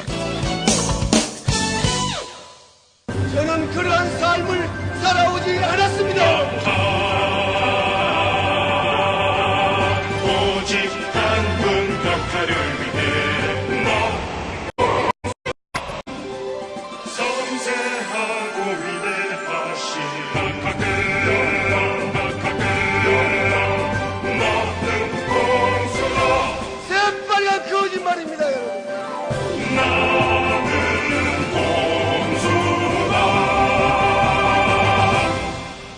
나는 자 그러면은 자 이제 의원님 아이템 하나. 박태규 로비스트로 넘어가야 됩니다. 저축은행 건입니다. 저축은행 건이고 이제 지금 민주당에다가도 여러 차례 요청을 했고 저축은행 중에서도 이제 삼화저축은행은 현 정권의 비리가 백화점으로 이렇게 연결된 것이다. 근데 박태규는 부산저축은행 관련 로비스트죠. 저희가 박태규를 한번 언급한 적이 있는 것 같습니다. 이분이 어디 나오냐면 장자연 사건에 나옵니다. 맞습니다. 그렇죠. 저기 그 장자연을 성매매 성접대를 계속 시켰던 김종승 씨라고. 김종승 씨요. 그분의 비서였던 심아무개 씨가 작성한 스케줄표에 2008년 7월 17일 조선일보 사장 오찬이라고 기재되어 있습니다. 여기 때 모일간지가 조선일보였어요? 일간지였지 않습니까? 그때 그 김 씨의 주소록에 하이덱스텔레콤 박태규라고 나왔고 그다음에 조선일보 사장을 소개했다고 이렇게 나옵니다. 이렇게 나왔을 때 뭐 나중에는 뭐 조선일보 사장이 아니라 스포츠조선 사장이니 뭐 어느 기독교 대학교 총장이니 얘기 나왔지만 그랬습니다. 저기한테 이게 중요한 내용이어서 이 부분은 그 경찰이 박태규 씨를 불러다가 그 분당 경찰서에서 참고인 조사를 했습니다. 근데 물론 뭐 혐의를 밝히진 않았습니다. 그 조선일보의 방 사장한테도 방상훈 사장한테도 이걸 물어봅니다. 그때 조서 내용 두 줄 읽겠습니다. 피의자는 박태규를 알고 있는가요? 저는 모르는 사람입니다. 박태규를 전혀 모르는 사람인가요? 예, 전혀 모르는 사람입니다. 끝. 경찰은 아무것도 안 묻었습니다. 조현오 사람들 너무 순수해. 조현오 청장이 경기청장일 때 이 수사를 했는데 도가니를 보고 뭐라고요? 뭐라고요? 너무 충격을 받았습니다. 그리고 그때 이제 박태규를 그 회장을 또 불러서 김종승 사장을 아냐, 조선일보 방 사장을 아냐, 장 사장을 아냐, 그리고 4명이 같이 있었던 적이 있냐 이렇게 물어봅니다. 장 사장이 아니라 장자연. 장자연. 아냐는데 내가 조선일보 방 사장을 어떻게 아느냐. 그리고 측근들에게 참으로 곤란한 일이 생겼다. 그리고 며칠 동안 집을 안 들어옵니다. 이 디테일이 그럼요. 그 깊이가 좀 있는데요. 그 집이 추풍파크 호텔. 추풍파크 빌라. 그거 어떻게 하셨어요? 이거 제가 지금 검찰에서 조사하는 내용 다 알고 있습니다. 그리고 그래서 이거는 지금 전체 박태규 얘기하는데 이제 마이너 이슈 중에 하나인데 중요한 거는 시작부터 일단 깊이는 있네요 오늘. 그럼요. 그리고 이제 근데 그럼요는 아니었어요 지금까지는. 이게 저는 깊이 있고 중요한 얘기만 합니다. 그래요? 사람들이 언제부터? 그러니까 사람들이 거기에다 대인의 풍모까지 곁들이니까 진짜 요즘 관심 갖는 게 부담스러워요. 대선 후보 대권 불출마 선언했기 때문에 자유롭게 가는 거예요. 박태규 씨를 샅샅이 조사해요. 검찰이. 그러니까 검찰의 특징은 뭐냐면 일단 들어오게 된 모든 조사를 다 합니다. 그럼 어디까지 깔지 어디까지 까지 않을지. 근데 검찰이 지금 스텝이 엉켰어요. 박태규를 조사해서 김두는 박태규가 키운 사람이라고 할 정도로 언론사 때부터 데리고 있다가 앞잡이였죠. 데리고 있다가 청와대 홍보수석까지 들어갔잖아요. 김두 구속되는 거로 상황이 종결됐어야 되는 거예요. 근데 보세요. 은진수는 이미 구속이 됐죠. 은진수는 그 BBK 그 수비수 소방수 역할을 했고 감사원 감사위원으로 있었죠. 구속됐죠. 측근이죠. 뭘 감사해. 예, 김두 구속됐죠. 그다음에 홍상표 전 홍보수석. YTN 보도국장 했다. 예. 이 사람들이 지금 줄줄 나와서 여기서 상황이 종결돼야 되는데 상황이 종결되지 않고 지금 커지고 있습니다. 커지고 있는데 어느 쪽으로 가고 있어요? 어느 쪽으로? 이게 이제 제가 그래서 박태규 사건을 들여다보면서 이상한 구석들이 나오기 시작을 하는 거예요. 검찰들이 못 보고 있기 때문에 이 대목까지도 요 방향으로 수사를 해라. 그럼 잡힐 것이다. 하고 정의원님만 의원님이 지금 검찰을 지시하고 있다고요? 보고 있는. 아니 지금 이 방송 듣고 꼼수 다 듣습니다. 네. 듣는 건 확인까지 했어요 제가. 부장검사급은 다 듣고 그 밑에선 돌려서 듣고. 돌려서 듣고. 저도 CD야 돌려서 듣게. 이거를요. 요즘 우리 매니아들 스스로 이게 거의 전도사라 그래 자기들이. 이분들은 이 꼼수로 CD를 고서 연로한층들이 있지 않습니까? 그분들이 이 팟캐스트나 아이튠스에 다운받을지 모르니까 이거를 나이 드신 분들한테 선물해 주는 게 전도사들 사이에서 유행병처럼 번지고 있어요. 그래서 꼼수의 매니아층이. 유행병은 뭐야? 아니, 꼼수의. 유행병이에요. 유행병처럼 번지고 있어요. 이게, 우리가 불량한 방송 아니에요. 사실은. 이렇게 또 겸손의 종결자. 겸손함도 가끔씩 살짝 보이면서. 근데 어쨌든, 박태규 이분을 조사하는데, 누가 나오냐 하면 안상수 나왔죠. 네. 김문수 나왔죠. 네. 김경한 나왔죠. 그리고 우리 동관이 형. 예. 근데 이제 그 부분은 지금 전면적으로 조사가 안 되는데 말 나온 사람들이 현역 정치인 중에서 위력적인 분들이에요. 그런데 이 박태규라는 사람이 얼마나 치밀하냐 하면 전화할 때도 사람 풀네임을 얘기하는 적이 한 번도 없습니다. 그러니까 주위에서 누구하고 전화하는지 몰라요. 그리고 중요한 전화는 아무도 없는 곳에서 늘 공중전화를 사용합니다. 오, 훌륭한데? 주도 면밀한데. 그러니까 로비스트 그 구력이 37년인데 로비스트로서는 완벽한 사람이죠. 그 첫 번째가 뭐냐면 단독 범행이 아니라는 겁니다. 항상 누구를 데리고 있는데 그 하수인을 데리고 있을 뿐만 아니라 검찰에서도 지금 못 잡고 있는데 같은 레벨이나 비슷한 레벨의 로비스트 한두 명이 더 끼지 않고서는 이 그림이 나오지 않을 정도로 너무 광범위하게 발이 뻗쳐 있어요. 그래서 이것은 박태규 작품인과 동시에 또 다른 로비스트 공범이 있다. 그리고 박태규가 핵심적으로 데리고 다니던 언론사 출신의 젊은 친구는 지금 잠수를 타버렸습니다. 조모식이라고 하는 친구인데 여기서 이름은 밝힐 수 없습니다. 검찰은 알고 있고요. 조갑재? 아닙니다. 그 외자입니다. 외자. 근데 이제 그 친구는 지금 잠수를 탔는데 이 친구를 잡아들이면 많은 내용이 나와요. 왜냐하면 중요한 정치 인사들을 만날 때 지금 얘기했던 안상수, 김문수 이거는 그 박지원 대표가 얘기를 했잖아요. 이름을. 네. 그리고 안상수 대표하고 주로 이제 요정에서 만나는데 그리고 이게 이제 뭐 자주 다니던 요정들이 있어요. 그 뭐 이름은 좀 이따 내가 기억 유정 유정 아시죠? 유정. 네, 네. 예, 유정, 우림. 네. 한정식 집. 예, 한정식 요정인데 여의도에서도 한 서너 차례 만났고요. 안상수 대표. 근데 이제 첫 번째 특징이 뭐냐면 이 만난 사람들이 한사코 부인을 합니다. 그렇죠. 다 부인하고. 다 부인해요. 원래 만나는 건 부인하긴 예. 하죠. 김경환 전 법무부 장관도 부인을 해요. 근데 김경환 법무부 장관은 차에서 내려서 한강 고수부지에서 2-3시간씩 걸으면서 얘기를 합니다. CCTV도 찍히지 않고 어디서도 도청을 할 수 없는 그곳에서 얘기를 해요. 근데 김경환 법무부 장관이 박태규를 전혀 모르는 것처럼 오리발을 내면 누구지? 이렇게 얘기를 해요. 자, 누구지 하고 계속 발뺌을 하면 마포에 둘이 자주 다니던 개고기집 이름을 다음 주는 얘기할 수 있습니다.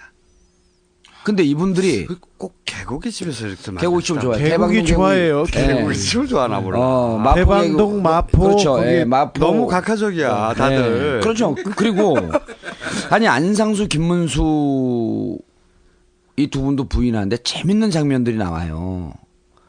같이 술을 먹으면 식사를 하고 술을 먹으면 안상수 대표가 됐을 때는 그 요정에서 그리고 지금 이제 저는 이제 이게 이 속상한 게 신문사 편집국장들 있잖아요. 이 사람들 10명, 15명씩 모아놓고 같이 술을 마셨어요. 네. 그럼 안상수 대표도 그 자리에 있었고 박태규가 있었거든요. 지금 신문 언론사에서는 다 알고 있는 내용이에요, 이게. 안상수가 부인하면 언제 우리 만나지 않았냐, 모 요정에서.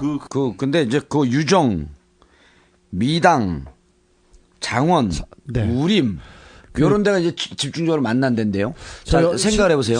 네, 신문사들이 몰려 있는 광화문 주변에 있는 그렇죠. 고급 예, 한정식 신문로 뭐 이제 이쪽인데 보세요. 박태규가 로비스트거든요. 그럼 같이 술을 먹으면 누가 부탁을 한 사람이 어느 쪽이 될까요?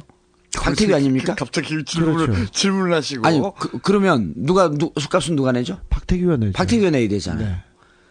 안상수 대표하고 박태규가 만나면은 안상수 대표 측에서 술값을 계산하는 거예요. 오. 그리고 김문수 코리아나 호텔, 그다음에 플라자 호텔 이런 데서 만난 거거든요. 그리고 요정에도 갔죠. 안상수 만난 것처럼 자주 만났다는 겁니다. 근데 이제 이 사람이 무슨 이상한 재밌는 일을 하냐면, 그러니까 이 그 부산은행과 관련된 로비는 뭐를 했냐면 두 가지 로비를 했는데, 삼성 꿈나무 재단으로부터 500억 유치를 합니다. 망해가는 그렇죠. 부산저축은행한테 또 포스텍한테 500억을 유치해요. 네. 삼성에는 3차례 들어왔습니다, 이 사람이. 그리고 이게 웬만한 언론사에서도 삼성을 방문했다. 한 차례는 서류를 들고 갔고 두 차례는 그냥 방문을 했다. 이런 게 아주 디테일하게 나오는 기사들이 있어요. 마이너 신문 중에서. 그럼 삼성을 로비를 했고 그 로비를 할 때 삼성이 그냥 돈을 주진 않을 거 아닙니까? 정치권에서 압력이 들어가야지 삼성에서 돈을 부산저축은행에 대는 거 아니에요. 그럼 부탁을 박태규가 했을 터인데, 안상수한테 하든 김문수한테 하든 부탁을 했을 터인데 안상수하고 김문수 쪽에서 술을 사는 거예요. 그래서 그때 당시에 여의도에서 무슨 소문이 떠돌았었냐면, 광주에 가서 이 그 비석 돌 밟고 올라간 적이 있었잖아요, 안상수. 네. 안상수 대표가. 이때 기사를 축소하기 위해서 안상수 대표가 언론사에 집중적으로 로비를 하는데, 그 창구가 또 박태규 아니었었겠느냐. 기사를 축소시켜달라고. 아니, 두 분들이 다 좋으라, 왜 남이 얘기하는데. 아니, 신빙성이 있습니다. 예. 그럴 정도로 박태규한테 부탁하는 게 있었다는 거예요. 그리고 박태규는 역으로 삼성이나 이런 등등을 정치권에서 움직여주길 바랬고. 그래서 여기서 이상한 구석이, 자, 일단 첫 번째 검찰 수사에서 박태규 오른팔로 데리고 있었던 신복, 잠복한 사람. 이 사람 잡으면 나와요. 자, 그 부분을 이제 검찰도 추적을 해요. 그 어디 갔는지 잠수탄지 알고. 두 번째, 검찰은 이런 건 못 봅니다. 안상수하고 김문수를 만약 만났으면 박태규가 부탁을 하는 처지인데 어떻게 안상수 측에서 술값을 냈지? 그리고 그것이 제가 알기로는 당의 법인카드라고 알고 있습니다. 근데 당 법인카드로 술 사면 이게 흔적이 남거든요. 그리고 김문수 측에서도 도지사 법인카드로 못 샀을 거 아니에요. 왜 이분들이 술을 샀을까? 이 과정을 그 추적에 들어가면 되는데, 엄경을 강원도지사를 만들려고 강원도를 두세 차례 또 방문해요, 박태규가. 그러니까 어떤 사람을 키워서 그 사람을 제대로 된 정치 인물을 만들어 놓고 다시 로비 창구를 만드는데 아주 오래 내다보면서 포석을 두는데도 능한 사람이기 때문에 엄경을 그러니까 김문수를 만날 땐 이런 거였을 거야. 아마 김문수를 대권 주자로 만드는 무슨 프로젝트를 자기 혼자 구상을 해서 지속적으로 만나는데 그런 김문수가 나를 대권 주자로 만들어줘라. 이렇게 해서 수를 살 수도 있었겠죠. 그런데 정치권의 로비를 통해서 삼성으로부터 돈을 내온 거 아니에요? 자, 그러면 포스텍 쪽은 그래서 검찰에서 검찰 수사 기록을 쭉 보면요. 박태규가 포항에 지역구를 두고 있는 그다음에 검찰에서 한두 번쯤 소환하려고 준비했었던 소환하려고 그랬다가 청와대 반발로 소환을 못했다는 거 아니에요? 이상득 의원을? 네. 그 5월 6월 일이죠? 네네. 검찰 이 수사 기록이 너무 많이 나오면 이거 의심하지 않을까? 괜찮아요. 괜찮아요? 이 정도는 다 알죠? 네네. 이 정도는 다 아니까. 김총수님도 알죠, 이 정도는. 그거까지 들었어요, 저도. 예. 네. 부르려고 다 못 불렀는데, 그러면 이상득과 박태규가 접촉한 적이 있냐. 무슨 얘기냐면, 포스텍 로비는 누가 했냐예요. 그러니까 지금 핵심은, 포스텍에서 망해가는 회사에 500억을 꽂았는데, 그 망해가는 회사에 500억을 꽂도록 만든 사람이 누구냐? 그런데, 그 중간에 로비는 박태규가 했는데, 그 박태규를 부리고, 그리고 포스텍으로 하여금 500억을 꽂도록 만든 사람이 누구냐를 이 검찰 수사가 밝혀내야 되는데 그걸 못 밝혀내고 있다는 거 아니에요, 지금 핵심이. 안 밝히고 있는 거죠. 예. 안 밝히는지 못 밝히는지. 그렇죠. 그러니까 로비를 한 걸 보면 삼성 측 로비의 추적선이 나오는데 포스텍 쪽은 전혀 안 나옵니다. 그러니까 한쪽 수사는 됐는데 이쪽 수사가 막히고 있다. 막히고 있는 거죠. 누구 때문에 막히고 있을까? 아니 검찰 수사 기록 중에 이 사람 기록을 한만 추적을 해봐도 삼성을 만나고 삼성이 로비하는 흔적은 나오는데 포스텍을 접촉하는 흔적은 하나도 없어요. 왜 없을까요? 포스텍은 이 사람 아닌 누군가가 제3의 인물이 삼성과 액수 조율을 하면서 그쪽에 돈을 싸주는 다른 로비를 한 사람이 있다는 겁니다.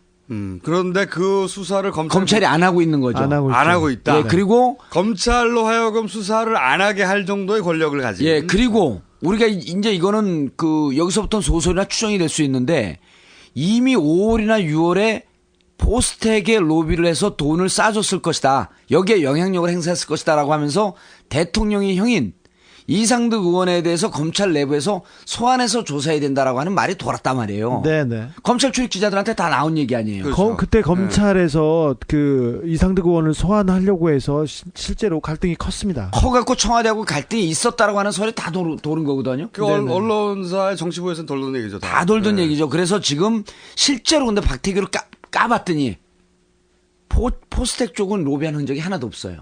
그러니까 검찰 수사에는 검찰 수사가 지금 샅샅이 어디까지 깔지 모르지만 일단 조사는 다 하고 있는데 그 조사 내용을 봐도 포스텍에 로비한 건 없습니다.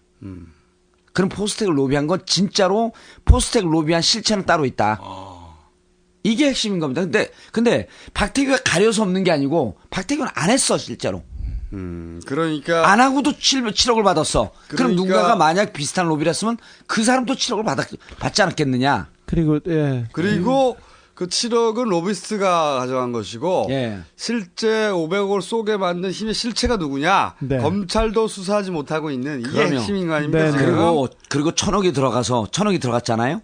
이건 죽어가는 데다 쏴준 돈이기 때문에 이게 7억으로는 안 됩니다. 그렇죠. 이 1,000억은 들어오자마자 이렇게 저렇게 장난질 치면서 다 빠져나갑니다. 그때쯤 되면 저축은행 부정대출하고 그 부당대출하는 걸 보면 마지막에 이렇게 쏴주는 1,000억은 반은 거의 커미션으로 봐도 됩니다. 진짜 반띵 정신이 살아나는 거예요. 그 반띵은 누가 받아갔을까? 각하는 아닌데. 절대 그러실 분이 아니지 갑자기. 그리고 각하를 들이대 거기다가. 그리고 이러한 일이 가려져 있는 이런 일 때문에 사실은 안상수, 김문수 이런 분들이 박태규를 만난 거를 철저하게 부인을 하고 있는 거죠. 알겠습니다. 오늘 박태규하고 주연은 각하 아들 부동산 공동구매 사건 했고 그 부분은 시사인에서 자세히 볼 수 있습니다. 오늘 대검찰청에 대한 국정감사에서 민주당 박지원 의원이 이른바 박태규 리스트라고 주장하는 명단을 공개했습니다. 안상수 전 대표, 이상득 의원, 이동관 수석, 김두호 수석, 홍상표 수석을 자주 만났습니다. 실명이 공개된 이동관 청와대 언론특보가 박 의원에게 항의성 문자 메시지를 보내서 파문이 일었습니다. 그 정도밖에 안 되는 인간인지 몰랐습니다. 야당 의원이 국정감사에 정당한 의혹을 제기했는데 논란이 확산되자 이 특보는 그 정도밖에 안 되는 인간 앞에 제가라는 주어가 빠진 채 발송됐다며 박 의원을 지칭한 것이 아니라 자신을 지칭한 말이었다고 해명했습니다. 과거 BBK 사건 때 금년 1월 달에 BBK라는 투자 자문회사를 설립을 하고 나경원 의원이 BBK가 설립하였다라는 표현만 있을 뿐인데 그 내용을 보고 주어가 빠졌다 이렇게 해서 일부 네티즌들 트위터에는 주어 경원이라고 부르고 있습니다.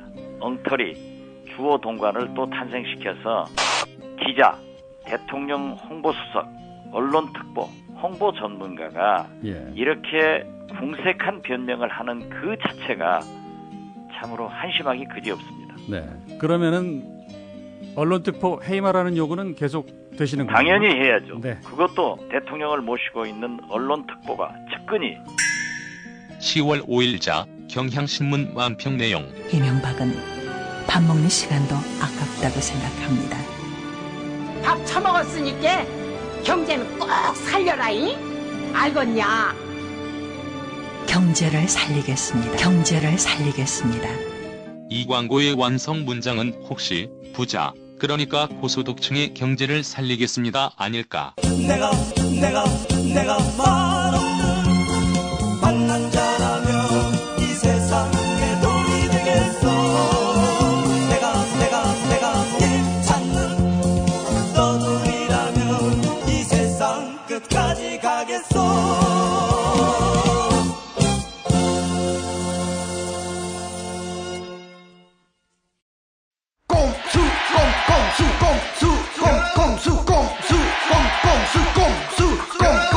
이거 다 거짓말하는 걸 아시죠? 언제나 호연지기 밝은 정신 실천하시는 잊지 마라 각하께선 그럴 뿐이 아니시란다. 쌈 싸드셔도 말아 드셔도 그 속에는 각하의 기쁜 뜻이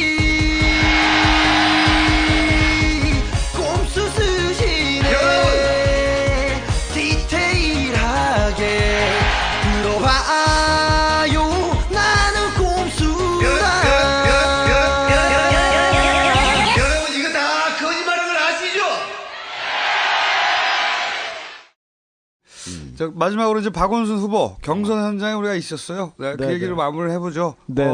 저희가 3인 출동해서 3인 출동해가지고 사인회 했는데, 갔더니 사인을 졸라 씨바라고 해달래. 아니 이게 뭐 변태도 아니고 욕해달라는 사람들이 왜 이렇게 많아요? 그러니까 앞으로 제가 보기에는 국어 교과서가 바뀌었어요. 안 돼요, 안 돼. 저는 바두가 뭐하니 이렇게 졸라 밥 먹는다 씨바 이런 걸로. 아니 그건 안 돼요. 나는 절대 안 됩니다. 우리 일반인들 만나면 이렇게 얘기를 해요. 김총수가 얘기하는 씨바는 욕이 아니다. 왜냐하면 사전에 안 나온다 이게. 그래서 욕이 아니다. 그럼 사전에 안 나오면 욕이 아니에요. 말도 안 되는 소리 하고 계세요. 근데 그래서 욕이 아니다. 이건 추임새에 불과하다. 추임새 불과. 여흥구라고 하죠. 여흥구. 근데 우리 3인만 갔잖아요. 정봉주 전 의원 어디 갔냐고. 다 찾았어요. 온 사람이 다 찾는 거야. 그래서 그렇죠. 제가 말해줘 사실대로 버스 돌리러 갔다고. 아니 근데 근데 버스 조사한다니까 버스로 안 하고 봉고로 돌렸어. 우리 그 청취자들이 그러면 오해해요. 봉고 돌린 게 아니고 11인승이요.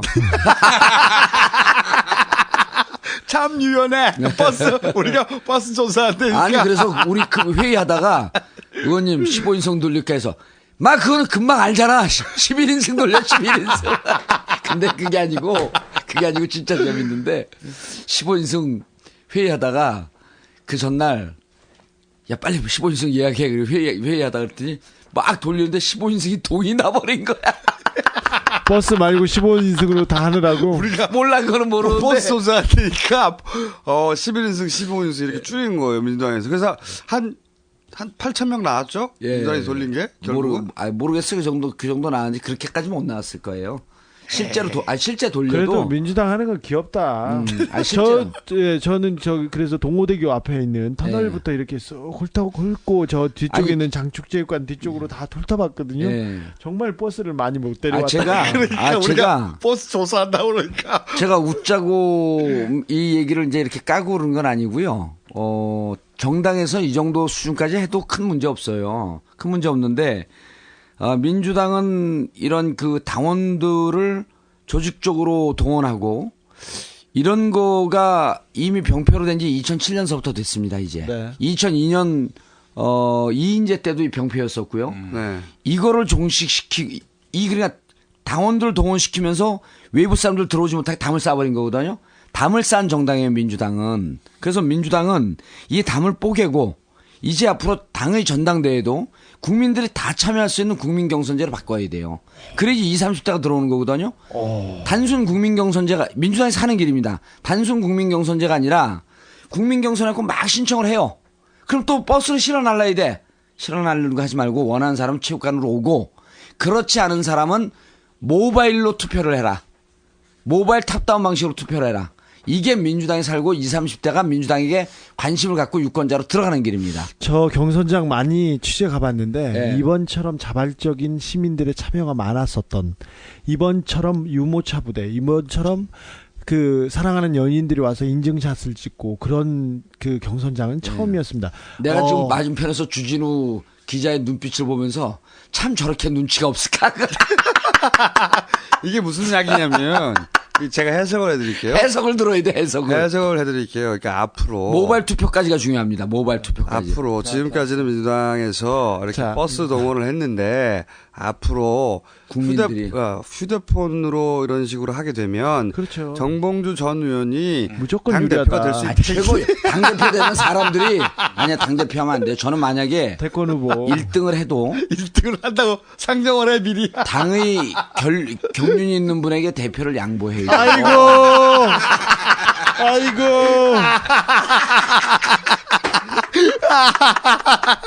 그러니까 본인이 1등을 할 수 있는 투표 방식을 지금 연구하고 있어. 아니, 그게 민주당이 사는 길이니까 확 열어야 돼. 아니 우리 편 돼지 아들 목사 목사들 돼지 아들 아니야 우리 돼지 아니야 목사들 제 방식이 어때요? 국민들이 확 열어놓는 거죠. 훌륭합니다. 아니 근데 만약에 그때 예전처럼 예전 경선하면은 한 30% 오잖아요. 3만 명 하면은 10,000명쯤밖에 안 와요. 30에서 35까지. 그러니까 10,000명에서 11,000명인데 그때 그 민주당이 한 8,000 가까이 끌어왔잖아요. 거의 8,000 가까이. 그러니까 만약에 예전처럼 왔으면은 사실 역전됐어요. 그래서 박영선 후보가 이겼습니다. 역전됐어요. 그때 6대4 정도 나오면 역전하는 거였거든요. 현장에서. 근데 여론조사도 워낙 많이 벌어졌더라고.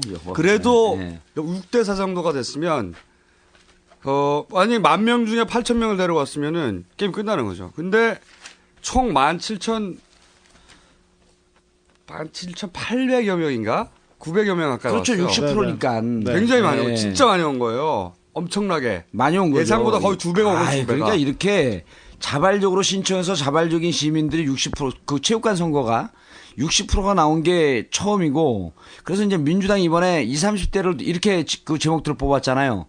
20, 30대 젊은 층을 두려워하는 늙은 민주당. 그러면요. 이번에 스티브 잡스가 주장한 것도 그거잖아요. 단순과 집중이에요. 열정. 민주당이 살기 위해서는 단순하게 하면 됩니다. 그걸 뒤집으면 돼요. 20, 30대의 관심을 끌 수 있는 툴을 개발을 해라. 휴대폰. 그리고 그들이 참여할 수 있게끔 해라. 정봉주 문을 확 열어놓으면 미래 권력들 온다 이거 아니에요? 눈빛도 건방져 이제 말만 건방지야. 아니 선거 끝나고 나서 이제 경선 끝나고 나서 새벽에 내 문자를 기가 막힌 문자를 날렸죠. 정봉주 전 의원으로부터 문자가 왔어요. 문자가 와가지고 뭐 하여튼 뭐 역사도 나오고 문자가 한참 복잡해. 역사도 나오고 쭉 문자를 냈는데 요지는 뭐냐? 경선 규칙을 바꿔야 자신이 대표가 될 수 있다. 아니 제가 이 얘기를 그런 했어요. 내용이요. 그런 내용 말하자면 대표돼가지고 양보하시려고. 아니 내가 이런 얘기를 했어요. 문자에 뭐라 그랬냐면 천재의 사고방식도 사람들이 이해를 못하고 오랑우탄 사고방식도 사람들이 이해 못하기 때문에 큰 차이가 없다. 천재와 바보는. 나는 오랑우탄적 사고방식으로 접근하겠다. 근데 그 내용이 본인이 대표되는 경선 방식을 꼭 채택해야 한다는 거야. 근데 어쨌든 간에 이 의미를 좀 짚고 넘어가야 되는 게, 그 안철수, 와 박원순이 만나던 날, 우리가 방송했지 않습니까? 박형철 씨 불러가지고. 그때 뭐라고 그랬냐면은 제가 서울시장 선거 밑그림은 현재 가장 지지율이 낮은 박원순이 그릴 것이다, 앞으로. 근데 지금, 실제 박원순이 판을 그리고 있어요. 그러니까 박원순 후보의 경선 승리는 단순히 이제 시민운동가가 제1야당 후보를 이겼다. 그런 게 아니고, 박원순 후보는 지금 시민을 등에 업고 대한민국 정당 정치 그 자체를 넘어서고 있어요. 정당 정치. 그러니까 시민들이 사실은 박원순이라는 인물을 통해서 기존 정당 정치 한계를 자기들 힘으로 넘어서고 있는 거죠, 지금. 넘어서고 있는 것이고, 기존 정당들에게 그렇게 정치하면 안 된다. 경고를 날리고 있는 거죠. 이 의미를 제대로 이해를 못하면 기존 정당은 사라질 수 있어요, 이제. 사실은. 그런 경고들이 막 가고 있는 거고, 이 의미를 만약에 제대로 이해하기 시작했다. 정당들이 시그널을 이해했다. 제가 보기에는 총선, 대선에 지금까지는 한 번도 본 적 없는 종류의 정당이 탄생할 수 있다고 봅니다. 예. 그 대목에서 이제 지금 민주당 분위기를 제가 잠깐 전달을 해드릴게요. 민주당이 이제 여러 가지 문제가 있다고 얘기를 하는데, 막상 민주당 들어가 보면 또 건강한 분들이 꽤 많아요. 그런데 이게 이제, 지도부 권력을 잡고 있는 사람들이 관성적으로 운영하는 게 제일 큰 문제인 거거든요. 막상 우리 각 지역위원회에서는 우리 2번 후보가 나오지 않는 것 때문에 투표를 안 하겠다는 사람들을 어떻게 설득을 해갖고 투표장으로 나갈 거냐. 이런 걸 갖고 고민하는 당원들이 무척 많아졌습니다. 네. 민주당 위원장들하고 박원순 대표하고 그 간담회 했죠. 네. 벌써 손학규 대표가 박원순 후보는 우리 민주당 후보입니다. 선언하고 앞으로 이제 박원순 후보를 우리도 말 잘못했고 박영순 후보라고 불러요. 그렇게 하듯이 둘의 경선은 아름답고 이제 우리는 박원순 후보를 민주당 후보를 받아들여야 된다. 서울시 의원들 만난 자리에서도 똑같은 얘기가 나왔는데 막상 바닥에 가보니까 많은 분들이 자발적으로 어떻게 우리가 누락되지 않고 탈락되지 않은 상태에서 민주당이 올인하고 박원순을 도울 것이냐. 그러니까 바닥에서 민주당을 바꾸려고 하는 열기는 꽤 뜨거운 거예요. 그럼 이제 상식물 좀 바꿔줘야 되거든요. 여전히 제도의 문제가 걸려 있는 거죠. 전당대회 제도의 문제. 그래서 휴대폰을 도입해서 본인이 대표가 당선돼야 된다는 얘기. 아니, 오늘은 그까지 얘기는 아닙니다. 왜냐하면 민주당이 정말 진지하게 이 박원순 후보를 도우려고 아주 많이 노력들을 하고 있다. 그리고 제가 보기에는 이제 이게 굉장히 의미가 큰 것이 정당 정치를 넘어섰다고 하는 것이 기존의 정당 정치. 기존의 정당 정치 버스 동원하면 아무도 이길 수 없었어요. 그런데 버스를 동원한 것을 이겨버린 거예요. 거기서 오는 그 뭐랄까 기존의 정당이 조직을 움직여서. 아니 우리가 대형 버스 동원했으면 이겼을 텐데 봉고 버스를 동원하는 그래서 이 사실은 시민들의 요구를 정당들이 피부로 느끼기 시작했어요. 네. 이거를 우리가 받아 안지 못하면은 우리가 사라질 수 있다. 그런 위험을 느끼기 시작해서 사실은 총선 대선에 지금까지 하고 전혀 다른 형태의 정당이 탄생할 수도 있고 그 첫 출발로 어쩌면은 다음 주에 박원순 후보 옆에 모든 정당, 모든 정파를 대표하는 정치인들이 다 같이 박원순 후보의 당선을 위해 지원을 하려고 쓸 수도 있다. 그런 그림이 나올 수 있다. 이거 굉장한 거거든요. 말하자면. 그렇게 새 장을 여네요. 그렇죠. 그렇게 되면은 이번 선거는 단순히 서울시장을 다시 뽑는 게 아니라 대한민국 정당 정치 역사 자체를 바꾸는 첫 출발점 그런 게 되는 거죠. 굉장히 중요한 선거입니다. 네, 굉장히 정말. 큰 의미를 갖습니다. 네, 그런데 어버이연합에서 우리 박원순 후보 사무실 앞으로 가서 시위를 했어요. 원순이 인연 나와라.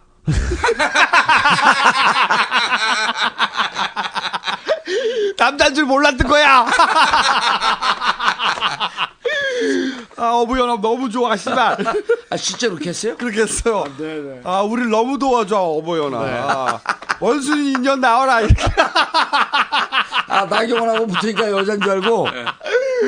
박원순 보고. 참, 고마우신 분들이에요. 고마우신 분들이고. 근데 박원순 후보 제가 보기엔 앞으로 이런 공격 예상됩니다. 우리가 이제 웬만한 건 다 건드려줬는데, 박원순 펀드 있지 않습니까? 네. 그 펀드에 돈들이 많이 들어왔잖아요. 네. 시민들 돈이. 근데 그 중에서 이제 해외로부터 들어온 돈도 있어요. 당연히 뭐 교포라든가. 그런데 그 중에서 예를 들어서 북한 혹은 친북 단체 혹은 뭐 반한 단체 이런 돈이 섞여 있다는 식의 공격을 예상해 봅니다. 저는. 그거 막판에 나올 수 있어요. 네. 나오면요. 또 표 더 집결됩니다. 네. 나오면 좋아요. 일단 나와갖고 저쪽에서 공격하면 지금 저쪽은 총단결하고 있거든요. 근데 이쪽은 지지율이 높고 여론조사 지지율이 높다는 이유 때문에 다소 느슨해진 측면이 있어요. 그런 것도 있죠. 네. 그래서 저쪽 단결이 이쪽을 탄압하는 형국으로 나와주는 건 무척 큰 호재입니다. 어쨌든 선거에 기가 막힌 전문가로서 천안함 효과가 나오는 거죠. 그래서 그렇죠. 천안함 효과. 근데 저는 그런 예상 한번 해보고요. 우리 각각에서 워낙 북한을 자주 하시기 때문에 그리고 저는 이 기회에 그렇죠. 북한 소행이 한번 나오죠 이제 중간에. 네, 북한 소행이 나올 때 됐어요. 지금. 북한 소행이 나올 것도 있고요. 또 청와대 쪽에서 북풍이 불게 해서 정상회담설이 솔솔 나오고 있습니다. 아마 지금 그걸 시간이 너무 촉박합니다. 저도 들은 바가 있는데 이번 서울시장은 삼국지에 나오는 그걸 지들이 써 어깨 한쪽 내주는 거로 해갖고 질 수도 있다는 또 다른 전략축이 가동이 되고 있거든요. 정상회담은 무조건 내년 총선용입니다. 어쨌든 이 기회에 저는 이 그레이트 엿을 스스로 섭취함으로 해서 큰 기회를 안겨준 제 절친 오세훈에게. 그래요. 아니, 오세훈 얘기하지 마요. 아니야. 모든 게 오세훈 때문이에요. 그래서 오세훈이 안철수를 등장시켰고, 윤여준이 안철수 반 한나라당을 커밍아웃 시켰고, 그리고 안철수가 박원순 1위를 만들었고, 박원순은 정치판을 다시 짜고 있어요. 네, 이 새롭게 짜여질 판으로 내년 총선 대선을 맞이하면 정권 교체됩니다. 제가 보기에는. 그리고 이게 제 절친이 한나라당에도 그레이트 엿을 줬지만 박근혜 전 대표에게도 그렇죠. 큰 엿을 줬어요. 왜냐면은 박근혜 전 대표 유일한 전략이 그 자리에 가만히거든요. 가만히 조용히. 근데 지금 자꾸 똥줄 탄 한나라당에서는 자꾸 도와달라고 그러잖아요. 만약에 근데 본격적으로 뛰었다가 이번 서울시장에서 지면 심각하지. 박근혜 전 대표 입장에서는 하향세라는 것이 드러나는 순간 이 대세로는 완전히 지면이 아니고요. 이번에 이제 우리 김용민 평론가가 있기 때문에 다른 데 나가서 얘기하실 때요. 만약 진다면 심각한 타격을 입을 것이다. 이건 시중에 나와 있는 평론가들이 얘기하거든요. 무조건 집니다. 무조건 지죠. 그래서 원슛 투킬입니다. 한 방에 2명 날리는 거예요. 그러니까 사실 굉장히 지금 자세가 어정쩡한. 연습 없어. 원슛 투킬. 또 굉장한 건 줄 알고 저는 긴장했는데. 아무것도 하지 아무것도 하는 거. 왜냐면 서울시장 사실은 오세훈이 날린 그 그레이트 엿 그거 막아주려다가 자기 대권이 날아가게 생겼거든요. 자세 졸라 어정쩡해. 제 절친 오세훈 박근혜 전 대표에게도 빅동 안기고 이렇게 해서 역사상 가장 빠른 대선 시작됐는데 제 절친이 그런데 그레이트 엿 먹이고 빅동 싸고 하더니 우리 예언대로 유학을 간다고 해요. 우리 예언했잖아. 스탠퍼드대. 예언했잖아. 유학 갈 것이라고 한치도 안 벗어나. 아니 오세훈은 꼼수를 너무 잘 들어. 너무 든든해. 한치도. 애청자야. 그래서 저는 박원순 후보에게 요청하는 바입니다. 10월 26일 끝나고 나서 꽃갈콘 동상을 서울광장에 꼭 세워주길 바란다고. 그리고 딴지일보 해킹. 어디서 한 건지 정확하게 알았어요. 그리고 그 돈 2천만 원 어디서 나왔는지 정확하게 알았어요. 그러니까 각하 팔들 각하당 대표도 나오고 이제 그러므로 우리를 상수로 인정해라. 상수로 인정해서 대선까지 가자. 우리를 건들지 마라. 끝. 나는 꼼수다를 각하에게 바칠 수 있도록 토대를 제공해준 이 시대의 천재 잡스에게 이번 방송을 헌정하는 바입니다. 잡스 졸라 땡큐.